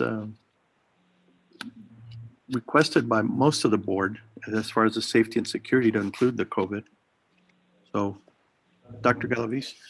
no, I'm just saying this is more of a time budget, because he puts how much time. And I don't know how do you equate those dollars? I don't, Ms. Searles, I don't know, are you asking for him to stay on the reimbursement or? No, just, kind of looking forward to, we are coming up, we're going to go into a new budget year, that if we're going to kind of make a, I don't know what we'd call it, a new area, because it's needed, it's necessary. It is the new safety and security, it's COVID. We need to move the money to make sure it goes with the plan. And that's what I'm asking, to make sure that it's budgeted and not just a dream. Does that make sense? Yes, ma'am. And I think that we can take a look during the budget. Absolutely, but we need to keep that in mind, that if this is our desire through our audit, that we have to finance that. No, yeah, that and whatever deficiencies audit will find with respect to the safety and security, he'll let us know and what it's going to take to be in compliance with that, and then we can decide how we're going to tackle it. Keep those two in stride. That these are our desires, and we got to know how much it's going to cost. Yeah. Okay, so am I hearing from the board that we want to have, let's stick to have our auditor finish the audit plan from 2018-19 and or add to the scope of the safety and security audit to include compliance with COVID issues and security? Is that correct? Okay, then I'll entertain a motion at this time from the board.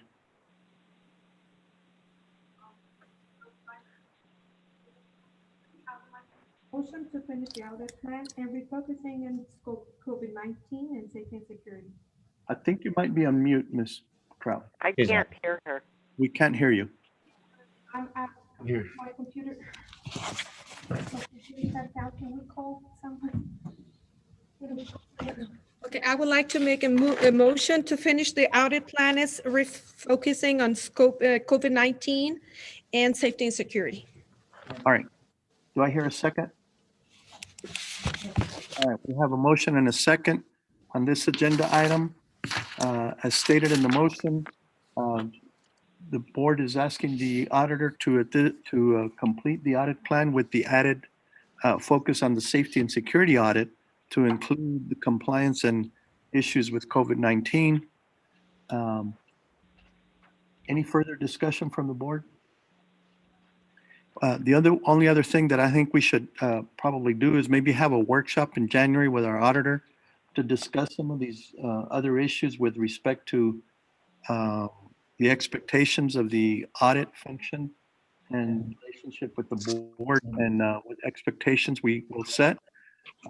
So I think in January, we can probably do that late January, and then have Mr. Cereces bring and we can also meet, I guess, in closed session, since it's going to involve the security issues on that item, to discuss what other options with respect to that security issue we want to modify that Mr. Cereces may also recommend. All right, any further discussion from the board? All right, hearing none. Sonia, please poll the board. Yes, sir. Mr. Coronado, Yes. Mr. Hernandez, Yes. Mrs. Mendoza, Yes. Mr. Payan, Yes. Mr. Rodriguez, Yes. Mrs. Searles, Yes. and Mrs. Trout. Yes. Motion passes. All right, thank you, Mr. Cereceres. Thank you, boards. Next agenda item. Yes, sir. thank Item you. D, Facilities Master Plan. Number 1, discussion regarding the Facilities Master Plan. All right. Who is presenting, Mr. Galavis? Mr. Bruno Vasquez. All right.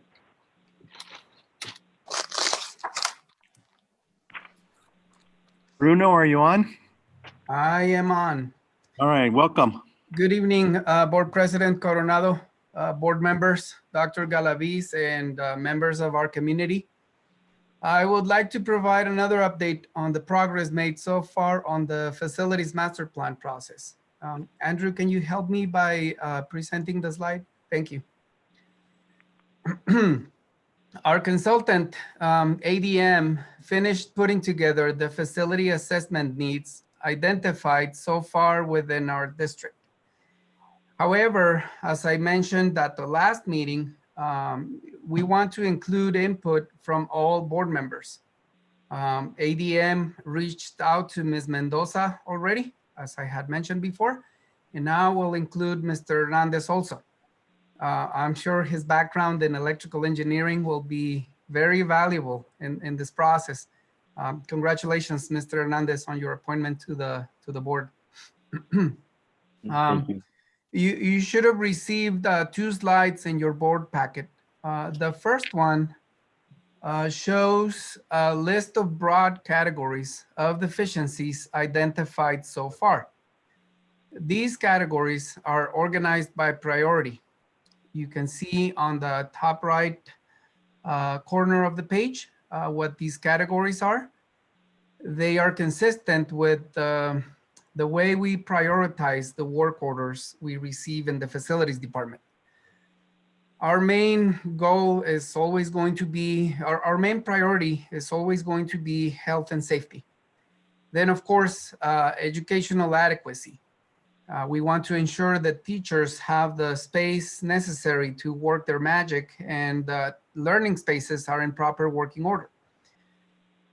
Lastly, we focus on administrative and aesthetic improvements. Now, I've said this before, although we prioritize, we know and understand the importance of all these components and how together they make up our built environment and infrastructure. So prioritizing, of course, health and safety versus, repainting a wall. Well, there's some considerations that take priority there. Based on the information collected so far, the estimated total needed for deferred maintenance and upgrades is approximately 117 million. And I want to emphasize also that this is only the preliminary information because another important update I want to provide today is that we are now ready to bring this and other information to the campuses and to the community at large to get their input about the needs they see for their campuses, and also how they want to prioritize those needs. So if we can go to the second slide, we have the information organized also by campus. We can see based on this preliminary deficiencies identified so far, how they translate to dollars for each campus. I want to be repetitive about this. We have from the technical standpoint, we have a very good understanding of the existing deficiencies, but we still want and need the community's input. We've only taken the first steps in the entire process. As I said, once we come back from the Christmas break, we'll have a series of community meetings per campus to continue with the process.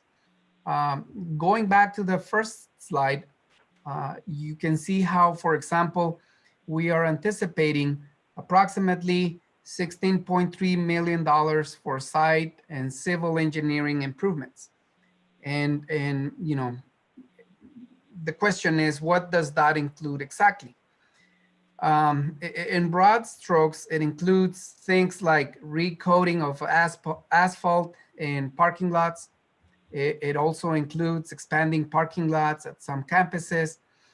Every deficiency identified so far is included in the information ADM is collecting, and it's categorized per campus as you saw before. Now, as far as existing deficiencies, we want to continue with a disciplined and methodical approach to solving, especially the quote unquote low hanging fruit items that we can solve in-house and for which a funding source is available, whether it be with our own forces or by hiring contractors and managing their work in-house. For example, during the winter break, starting next Saturday, we have a contractor that is repairing site utilities at CMS. So that work, although it's been identified as a deficiency, you know, we can take out, if I remember correctly, let's say $10,000 of that 4.6 million that we have under site utilities. But of course, there are things that cannot, because there are things that cannot wait until the entire process finishes. So we have to manage whatever limited resources are available to us, you know, time, budget, hands on deck. And so that forces us to follow a strategic approach. This is only a brief slice of the entire pie that we're preparing. We have an upcoming meeting again on Friday morning to go over the final touches on how this information is going to be presented to the community, and we're ready and we're moving forward with this process. All right. Thank you, Bruno. Any questions from the board?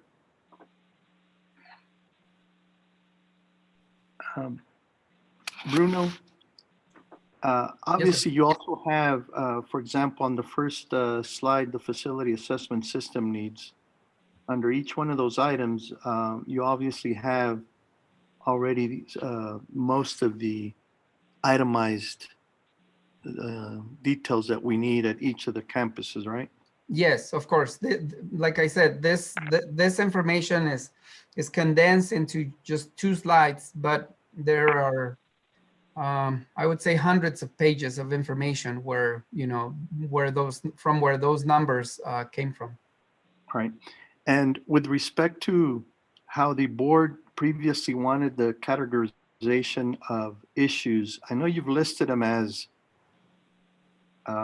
in red, which was the health and safety, but can we also have something of what really is the most dire and necessary immediately, basically fires we need to put out in terms of priorities? We can come up with a list of those items, and as we approach the budgeting season, and working in coordination with the finance department, we will be able to identify some of those hot potatoes that we keep juggling. Okay, yeah, because I know that, you know, some of those things, well, even though we don't have all the money for it, we can at least plan for some of those dire and emergency items that we need to cover with our next budget cycle. And also, you know, once we take a look at how our budget's facing up for this year, that way we can take a look at it, and whatever is left on the maintenance notes, I know that that's restricted to whatever items we went out to request, but it might also include something along electrical issues if are needed. Is that correct? Or technology? Is that correct? That is correct. Yes. Okay. So with that in mind, if you all would also, when you meet, maybe make a list of those things where the board might be able to access funds immediately here in the future, and maybe categorize those items that we might want to consider to do immediately. That's wonderful to hear. Okay. All right, board, anybody? Just echo what you said, Mr. Chair. Definitely, we need a list of priorities. And then based on the priorities, we could discuss and take. And I know there's a lot of campuses, like you said, there's electrical, some other ones are the ceilings, some other ones are the roof. So we need to definitely provide a good atmosphere for the students so they could learn in a very safe and good environment. So definitely we need the list of priorities. Okay. All right. Anybody else? I actually just have a question real quick.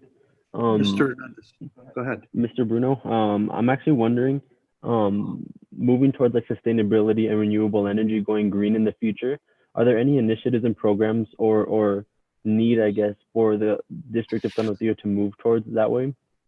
Yes. Or anything in place right now? Yes, absolutely. Actually, we are in the process of finishing our LED lighting retrofit. Mm-hmm. That's an initiative that the board approved earlier in the year. COVID has delayed some of these efforts, but we are days away from finishing that. I have our lead electrician is working tirelessly to finish that project. So that's one. Last week we met with some people that provide assessments for additional savings that can be achieved. I'm not convinced that we've achieved the maximum efficiency on our startups of our mechanical units. That's always a big drain on our operations. And right now, this year, it's been difficult for us to gauge that because even though some buildings are working at capacity, our schedules have had to adjust significantly. So this is going to be the odd year. We need a little bit more data points. And here is my fingers crossed that the vaccine works and we move forward towards return to some sense of normalcy where we can get some data points and make sure that we are achieving the maximum efficiencies possible. So, Mr. Hernandez, are you talking more about solar, like changing, like electrical buses? What are you talking about, renewable energy? Yeah, more towards solar and everything. Like how can we, as you said, Mr. Vasquez, that the electrical units and the mechanical units are putting some strain on the district and the facilities, right? What are certain like things that we could do, like solar, like how Mr. Galaviz said, that we can help offset that a little bit? Are there any initiatives in place, like I guess specifically in regard to solar, water, the renewable energy aspects of it? Yes, specifically with solar, last year we began talking to some vendors about the possibility of having solar arrays in our campuses. I have on my email somewhere at least one string of conversations with one vendor, but we saw that a little bit as a long-term project. We saw more of a feasibility, the LED retrofitting, especially because we ourselves, the facilities department, had already taken that initiative to do it in-house. Had we continued doing it in-house, we'd probably be at 2 or 3% completion. We're almost 100% now. In regards to water, that is one of the items that I had mentioned on the facilities assessment forms that I personally responded to as far as what options are available. And so I thought about, okay, maybe have a way of capturing rainwater, maybe using that for our irrigation purposes. So yes, there are some plans. Of course, again, this year everything was thrown out for a loop. But even with that, even with COVID, we were able to make some progress. So we will continue those efforts. And we definitely, after the LED project is done, we can certainly, my electrician and I will have much more time to look into restarting the conversation about solar arrays. And Mr. Mr. Chair? Hernandez, for your information, we had discussed this issue about solar in the past. However, obviously the normalcy of this budget year has been taken aback. But even in light, I think the board is even more interested in seeing that to fruition in light of the fact that the Chase Corporation has taken over Paso Electric, and now the rates that were specifically lowered, or preferential rates for government agencies, is now going to go away. We just discussed that at the last meeting. Is that correct, with respect to authorizing a settlement with the Paso Electric on this? So I think it's probably more in terms of in the very near future that we need to start conversations again about, it's probably not feasible that we do 100% of the entire facilities, but whatever we can do, I think we should very forcefully take a look at doing and switching over to help with the load of the electrical usage energy. So, Mr. Chair, I have a question when you're done. Ms. Searles. Yes. Bruno, can you tell me, is anywhere in this included our geothermal system at the high school? No, ma'am. No, we don't have, as of right now, we don't have any plans to retrofit or to replace that system at all. And is that because it's working as designed? It is working as designed, except for the fact that once a year we discover a leak. Okay, but everything essentially is better than it's ever been? That's the or as good? cap, Mrs. Searles. It's working the way it should. Okay, that's good. And you don't feel that any money needs to be directed towards that in this? Not at this moment, no. We certainly have other priorities regarding some of our HVAC units. Okay, thank you, Mr. Chair. Sure. All right. Yeah, because those HVAC units, a lot of what we replaced back in, I don't know, was it 2012, 13, Bruno? About so, yes, sir. I guess some of those are starting to need either maintenance or replacement. Is that what you're talking about? Yes. Okay. All right. And the other issues, and of course you will, those will be included in the facility assessment with regard to some of our heating issues. Mr. Chair, I'd like to go back to the geothermal. Bruno, that geothermal should have caused us not to have an electric bill at the high school. I wasn't talking about the air conditioning units. I'm talking about our geothermal system. I don't have, I don't have on right at hand the specifics, Mrs. Searles, of what the contract reads about any guarantees of any sort. But that's the essence of having that geothermal. Oh, correct? well, yes, definitely. One of the main advantages of a system like that is the energy savings. Yes. Yes. And so, go ahead. We're getting that. We are, yes. I know that for sure. I was just going to say in previous energy assessments that we've received, they have mentioned some data points that show how if we didn't have that system, how much more we would be paying, and it's a significant increase, yes. Great. Okay, that's awesome. Thank you, Mr. Chair, and thank you, Bruno. You're welcome. Thank you, Ms. Searles. All right. Anybody else? All right, Bruno, thank you very much. We look forward to that final report. Are you thinking that January we'll get that? No, the final report, no. During January, we are having the meetings with the community. And I'm sure ADM will need some time to process all that information. And so we are probably looking at, again, depending on how everything else goes in the world, we're looking at sometime during the spring, having probably a final draft and then presenting it to the board for final recommendations. There are a couple of other steps that need to take place. We'll be working on that, and we'll be providing additional updates as we move forward with the project. I'm really grateful for the board's commitment and opportunity to present these updates. It's really helping a lot. I know we have a preliminary draft that was fairly detailed in one of our board packets.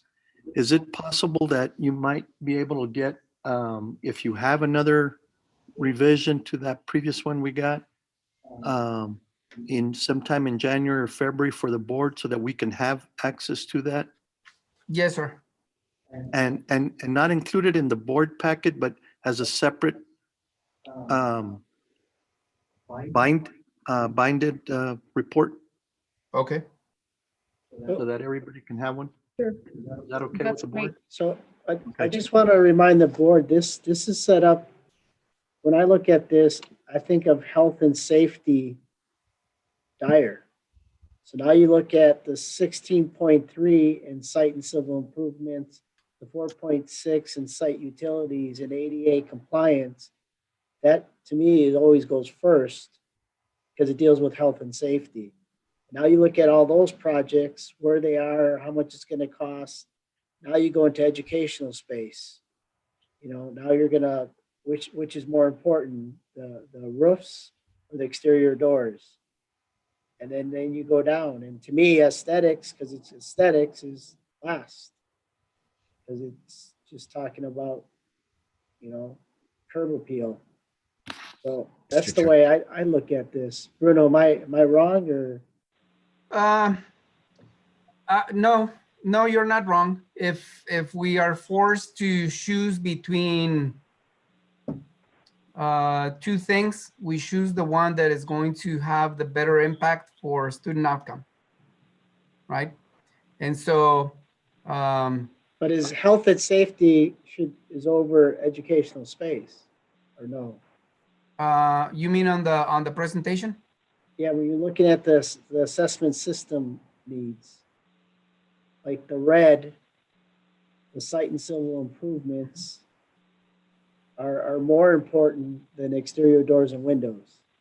Because it deals with, I just think health and safety should be first.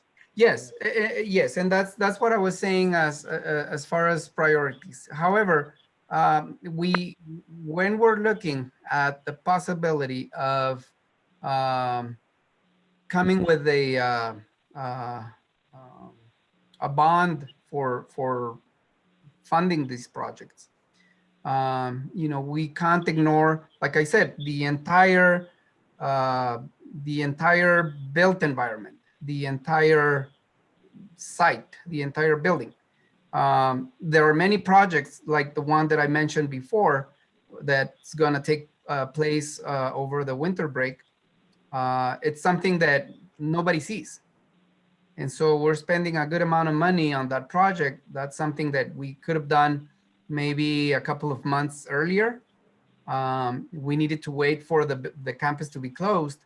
And once it's done and over with, nobody's going to notice the difference. In part, thanks to the hard work of our maintenance guys, but also because we're proactive in making sure that we don't wait until something breaks completely. But again, what I'm saying is this is a project or something that nobody sees. So it's underground. So there's also an important component on the things that enhance the aesthetic quality of a building. Okay. Mr. Chair. Mr. Rodriguez. Just two things. I think one is once we get the I guess some of the meetings, I think we still need to schedule a meeting. We had discussed scheduling a meeting in December, but it might be better to wait till January to also include the financial advisors and others to see the capacity, all that, and have that discussion. So that would be one. And the other is just making sure that we get the input from the end user. I know you mentioned community, but I want to make sure we get the full input from all end users, especially principals and the ones that are on those campuses, to make sure we get the full input and buy-in from everybody as we move forward. Oh, yes, absolutely, Mr. Rodriguez. Thank you for saying that in better words than I did. But yes, that's what I meant by community, not just the parents, but students and teachers and administrators, everybody, the community. Well, the good thing, we have a 2018 graduate, so he was just an end user. So he'll be able to give us valuable input. Right. Mr. Chair? Okay. Anybody else? Yes, sir. Ms. Mendoza. Mr. Vasquez, would you include in our packet the dates and the campuses or the community meetings so that the board is aware of where you're at as far as these meetings go? Absolutely, yes. We don't have the calendar today. We hope to work on it on Friday before we leave for the break. And as soon as we come back, because we want to have those meetings scheduled as quickly as possible once we return. Thank you. All right. Thank you, Ms. Mendoza. Is that it? All right. Anybody else? Okay. Thank you, Bruno, administration, for that report. That takes us, and we look forward to that binded review of the facility assessment in January from your office, or from ADM rather. Okay. Yes, sir. Thank you. Thank you. All right. Next agenda item. Yes, sir. The next agenda item is discussion and possible action regarding board continuing education hours to include Team of 8 training.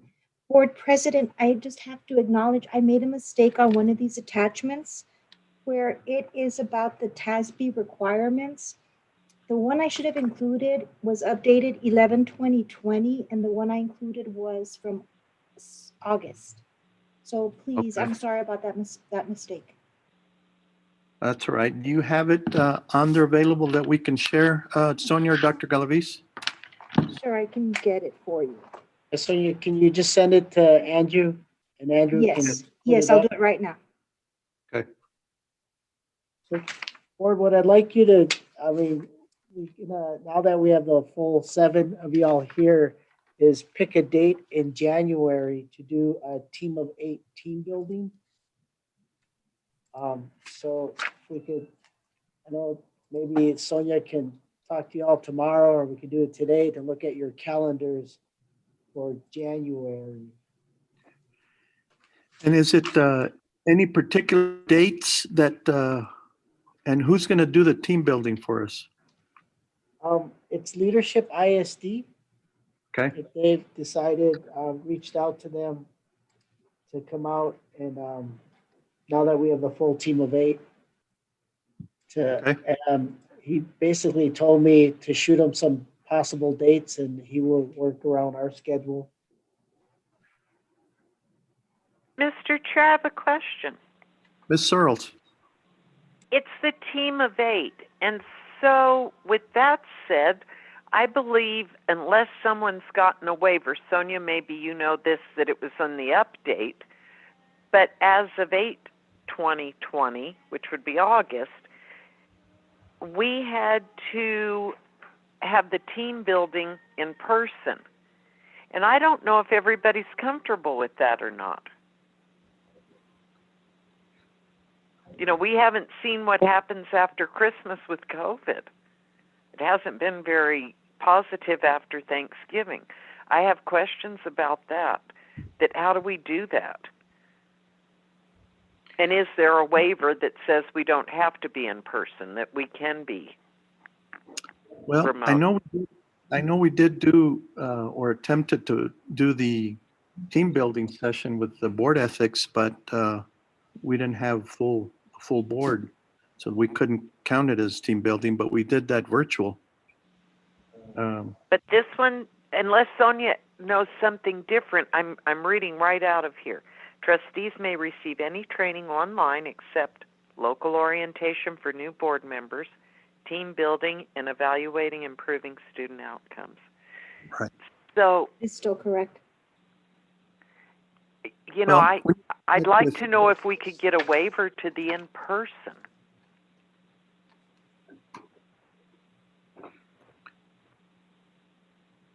Well, we can check, certainly have Dr. Galaviz and Steve check with TEA I'd sure appreciate it.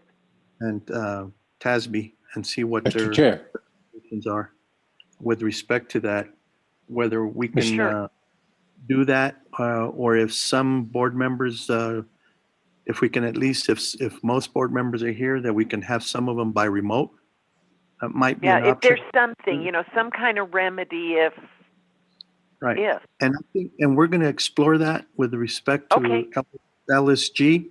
And I guess since we're doing that, we might as well go ahead and explore that with the team building, Dr. Galaviz.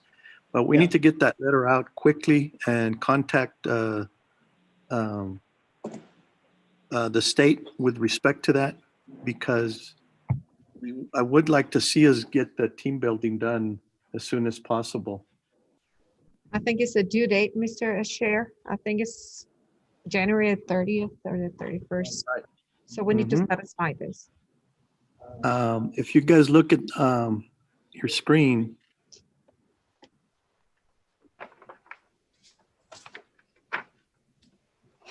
we have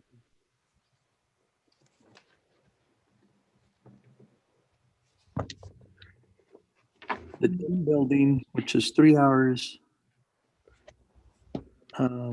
Is this the one for November, Sonia, that's on there? Yes, sir, because, well, on this one, we already have credit because you all did a team building exercise at the beginning of the year, February the 18th, 2020. So some of you have a 1.2. That was, I believe that was part of the LSG, wasn't it? Yes, but it'll suffice, sir, because we posted as a team building. Okay.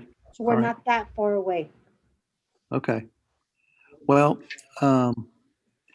regardless of whether it's, you know, we're some of us in compliance or not, I want to see the team building training done very soon. I think that's what should happen after every election. And get the Mr. board. Chair. Yes. Mr. Payan. And I agree with Ms. Searles. If we can get a waiver to do it remote, I would really prefer to do that. And yes, we will look at that both for the team building and for the LSG, Mr. Payan. Thank you. Yeah, but I think, Mr. Pine, you're correct. I think even the local orientation should be Zoom. Yeah. Anytime, but we'll, I'm in the process with Steve's office, Ms. Mata, to write a letter regarding LSG and then I'll add the team building. I thought, because we did do team building by Zoom with Ms. Haloma, right? Yes. Sir, that was in February. Yeah. So if Mr. Chair, so if they gave it, go ahead, Mr. Rodriguez. I reached out to some of the TASB, Dr. Duran, to see if that's included. So once I get a response, hopefully, but I do agree that we should go with the team of 8 building. Team of 8. Where am I? Yeah, the team of 8 training, and we could go hybrid, and then we could do it again if they don't require it. But I think it's better for us to do it now that we're on you, and those who would prefer to do that face-to-face, and those who want to do it online. But at least it allows us to start building the team and building the capacity, and then we could redo it if TA does not allow it once everything gets better. Yeah, I agree with you, Mr. Rodriguez. We need to do the team building, whether we're going to end up getting credit for it or not. We need to do it as a board soon, and we'll do it in January so we can give the dates. But let's send out a letter to TASB and TA to see, make sure that they're okay with giving us credit. And if not, I think we should still do it. It's for our benefit, not to meet the requirements but for our benefit. And so I think that's what we need to do. The other thing that if you'll include this for the board, the training for the board members, I know one thing that with respect to the cybersecurity and the child abuse prevention, have you looked at that to see if everybody's in compliance, Sonia?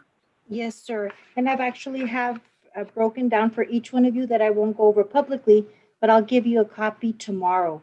And it kind of shows Okay. your standing of where you are. But luckily, the cybersecurity was satisfied by all of you, except for there are 2 new trustees, of course, because they just came on board. Right. I know we did the child abuse at the Region 19 last year. Yes, and that's every 2 years. So anything that you did last year will also go toward that. Right. And for those of you, I did a follow-up training on November 5th and 6th that I'm having the administration print out the materials for y'all. And that one of those is included in that so that y'all can take a look at it, as well as board ethics. But I think the one that the 2 new board members need to concentrate, obviously, would be the orientation, the government code, and then the Open Meetings Act. the Open Meetings Act, exactly. Yeah. And then board, speaking of new board members, what I talked to the board president, and one of the, especially Tristan, not because of, young board member, is to give mentors to new trustees. And Tristan has picked Mr. Rodriguez and Ms. Patsy has picked Sergio. So that was another new, that they have mentors. So as new board members. So just FYI. All right. Did we just start that? Yes. ma'am. Do we need to write some kind of policy for it? I think we will, we can do that through reviewing our board operating procedures shortly, probably sometime between January and March, Ms. Searles. Okay. And so I think it was, we've always had our policy to give orientation to our board members, new board members. But I think, it's probably a good idea to have a board member that one particular new board member can go to immediately and directly for some initial questions or guidance. And so I think with that, we can certainly modify our board operating procedures to do that. And I think that would be a good policy to have going forward, as well as making sure that we do a team building immediately after every election or if the board changes. 3 hours isn't much for us to do as a board to try and get together before we start trying to get into some other issues with respect to the board. Mr. Chair. Mr. Rodriguez. Just an update from Dr. Duron. He said, think he believes so, but the public has to have access, and he's going to confirm. Okay. All right. And then board president, just to confirm, in January, there's going to be the audit workshop and a team building team of 8 workshop in addition to the other meetings. Okay. So I'll pull you all on that. Okay. Yeah. So, Mr. Chair? Sure that on the audit workshop that we have an item to go into closed session for the security item. Okay. And talk to Steve and Priscilla. So, Mr. Chair? Yes. Miss Sonia, I know that we have scheduled 2 trainings, isn't it? Are we going to proceed with those or we're going to wait for the new schedule? Yes, I can go over dates with you all. Can you It's going to please? be quickly, but I'll also provide something in writing tomorrow. Okay. So January the 14th, 2021, there's going to be that a new board meeting launch from TASB. On January the 16th, there's going to be the introduction to the Texas Education Code, but only Mrs. Mendoza and Mr. Hernandez have to attend that. And they're in the process of registering. By January the 31st, it's mandatory to take the sex trafficking course. And there is a link that was provided a few days ago, and I can follow up with you if you'd like to take it and if you haven't satisfied it. In addition to this, we'll have the workshops, an audit workshop, a team building workshop. Now, for Mrs. Mendoza and Mr. Hernandez, it's going to be very different for them. They will attend these trainings, but in addition, we're going to do the local orientation, and that's going to be at the beginning part of January. We need to figure out a time. The introduction to the TEC, they'll do on January the 16th.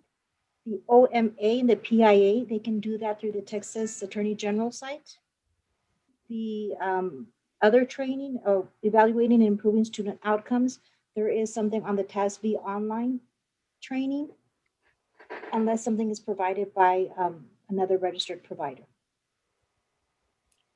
Okay, if you will give not just the dates, but who needs to complete them by when on the sheet, Sonia, tomorrow to the board. And Got it, sir. all right, and I know before the 31st, the one on the sex trafficking, that you can do, everybody can do that online, Yes, sir. Kristen and Patsy. And it's 1 hour, is that correct? Yes, Sonia, sir. 1 or 2 hours? 1 hour? Yeah. And what else? I guess that's, And I guess, Board President, at the January meeting, do you want to announce the hours at that point? Because most of you will have met them. yes, that's fine. All righty. And then if you will get a copy of the seminar that I took, the CLE that I took, that I had a copy made for the board. Yes, sir. Okay, and I don't know, board, maybe we might want to consider doing the audit workshop with only early February instead of January. Looks like it'll be pretty packed for us. What is board's prerogative? I would recommend that we do the workshop, the audit workshop with the facilities master plan and our bond update as one, and then we focus on the Team of 8 building as another meeting. All right, let's try and see if maybe we can do that late in January or February then. And let's focus on the training, the Team of 8. I think we should go ahead and give out some dates, everybody, for now that we have those training dates. Everybody look at your calendars and so we can give some dates to Dr. Galaviz for scheduling the Team of 8 building. Now, so looks like the 14th, 16th is kind of taken up. So 31st. I'm thinking that maybe we can have it either I don't know, maybe the first week, either the 5th or 6th or the 12th to Tuesday. Any day works for me. 13. Okay. Any day. 5th, 6th, or All right, 12th? Dr. Galaviz. Yes. Maybe the 12th? All right, let's give out a few dates because Dr. Galaviz needs to check with Okay. whoever's doing it. So I'm thinking that probably the 12th, 19th, 26th obviously is our board meeting, right? Correct. So I'm thinking the 12th, 13th, or 19th or 20th. How does that sound for y'all? I'm fine with the 12th. Sounds good. Okay. All right, did you get those dates, Dr. Galaviz? I've It's got gonna them be 12, 13, 19, and 20. Yes. It's gonna be in the morning? I don't know. Yeah. I would suggest that we go late afternoon or early evening or in the evening. I might is gonna be a little bit constrained because I serve in another board. And I'm pretty sure that I'm gonna have a board meeting the 12th Tuesday and starts at 6 o'clock in the afternoon. Okay, so let's take the 12th out. Let's do 13th, 19th, 20th, and 21st. How's that? Perfect. Those are all Tuesday, Wednesday, and Thursdays. And of course, take the 12th out. We'll do Wednesday, the 13th as one of the possible dates. That's okay. Is that good? Yes. That's okay. Okay, It works good, the 13th. all right. Dr. Galaviz, see if those dates work for the trainer. And if not, then we can discuss this. Sonia can then contact us and poll the board on new times or dates if we need to. Okay. All right. Okay, anything else on this item? Anybody? No, sir. All right.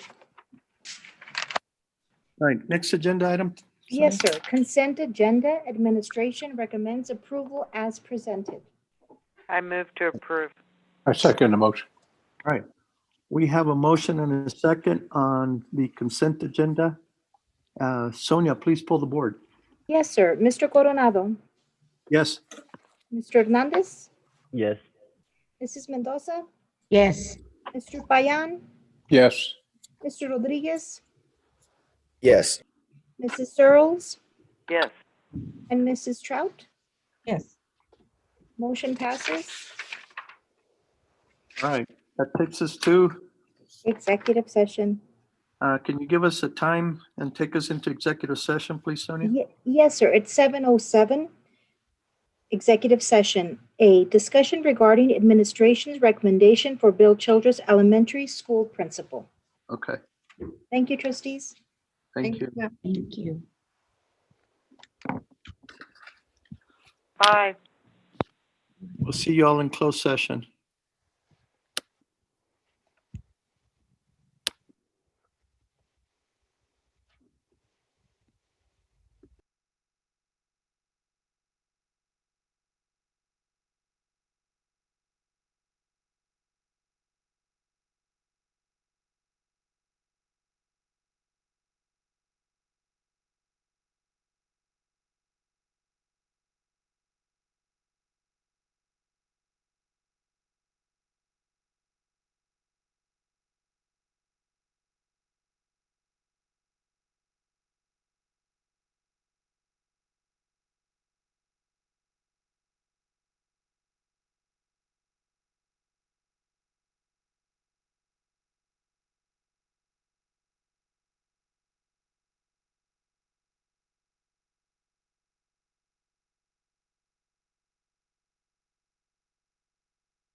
Hi. Are y'all back too, or just me? You and me. And me.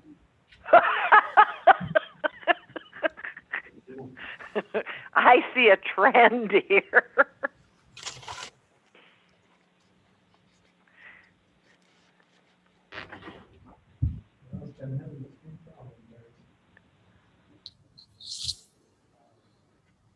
Sonia, can we get Andrew back in here?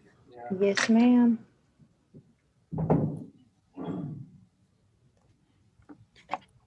I can see Sonia here. Gee, I think I'm gonna. Hi, Andrew. Are you there, sir? I see you are logged on, but your microphone is off. It's on your. Yes, I'm here. Thank you, sir.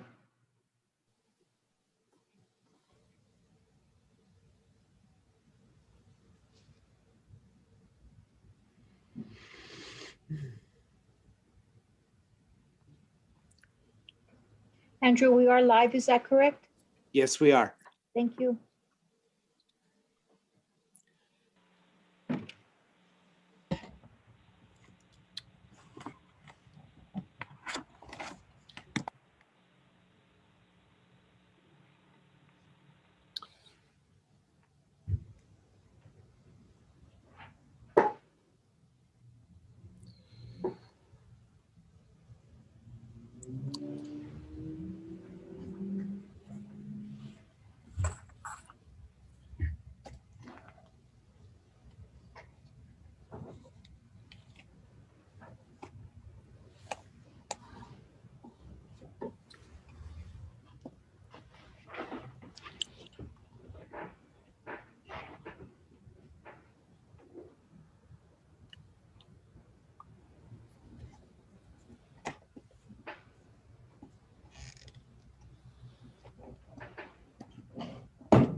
Is Andrew coming? It's Sonia? already on, Ms. Mendoza? No, we need him in here because Mr. Coronado's Oh, I'm struggling. so sorry. I'll be I right there. misunderstood. Thank you. Sorry, Serge.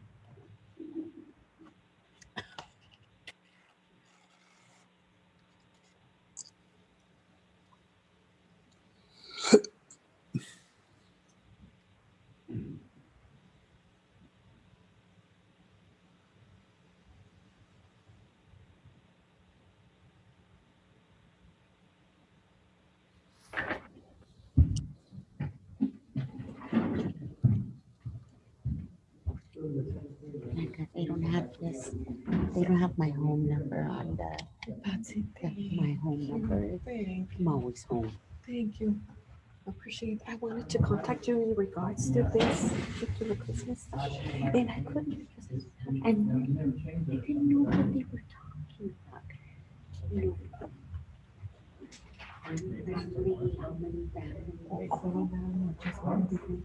know, how many you have my cell phone? Yes, I do. I just Call got me it. 24/7.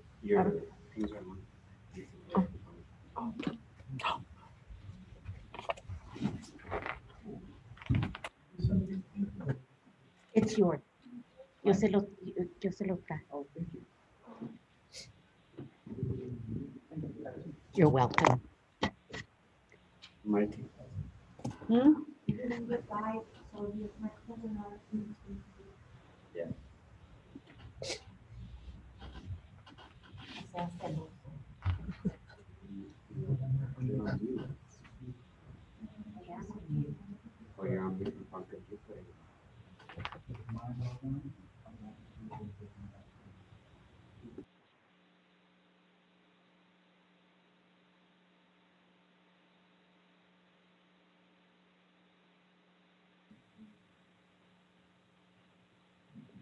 We're waiting for Sergio. He's having trouble.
Mr. Coronado, can you speak?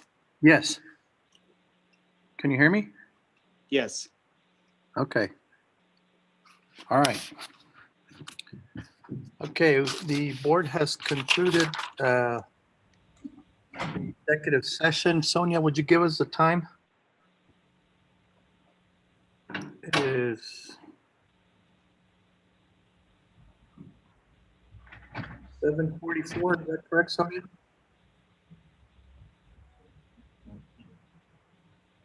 That's what I had. All right, Mr. Coronado, sorry about that. That's okay. Is the time 7:44? Yes, sir, that's what I have. Okay. All right. Bring us back into open session, Sonia. Yes, sir. The time is now 7:44. Item 7, new business. A discussion and possible action regarding administration's recommendation for Bill Childress, elementary principal. All right. The board has concluded executive session, item 6A. We are now on agenda item 7A. Do I hear a motion from the board? Mr. Chair, Ms. Trout? I would like to approve what was administration recommendation, what was spoken in closed session. And we need to give the name, Mr. Jonathan Flores. Yes, for Mr. Jonathan Flores for Bill Childress Elementary School. Okay, for elementary school principal. All right. Okay. Do I hear a second on the motion? I'll second, sir. All right. We have a motion and a second on agenda item 7A. Any further comments or discussion from the board? All right, hearing none. Sonia, please pull the board. Yes, sir. Mr. Coronado, Yes. Mr. Hernandez, Yes. Mrs. Mendoza, Yes. Mr. Payan, Yes. Mr. Rodriguez, Yes. Mrs. Searles, Yes. and Mrs. Trout. Yes. Okay, motion passes. All right. Thank you, board. I think that Adjourn. takes us to adjournment. Yes, sir. 7:46. By unanimous consent of the board, we are adjourned. Thank you, board. I know it was a long meeting, but there's a lot of stuff we really needed to discuss. We got a lot of things out of the way, and now we have a game plan starting for next year. Everybody stay safe. Have happy holidays to everyone. Tristan, your first meeting, welcome. Don't let this scare you, this first one. Next one is going to be 10 hours. No, we usually don't go super long like this, but there are going to be some good trainings coming up, like we discussed in the board, coming up in January. And I really have a good feeling about our board moving forward with the trainings that we've scheduled in January. And so I want to wish everybody again very happy holidays. Stay safe. Thank you, administration and staff, for all your work for this meeting. I know it was a long meeting, but thank you all very much. Kristen, again, congrats on your first meeting. Everybody, Dr. Galaviz, you should not have taken that coat off, man. That is just like, that's not ensemble. That's not. I got the tattoos. Merry Christmas, y'all, and good night. Good night, everybody. Merry Christmas and Happy New Year to each one of you. Thank you, Mr. Likewise, Chair. everybody. Merry Christmas. Thank you. Bye-bye. Coronado.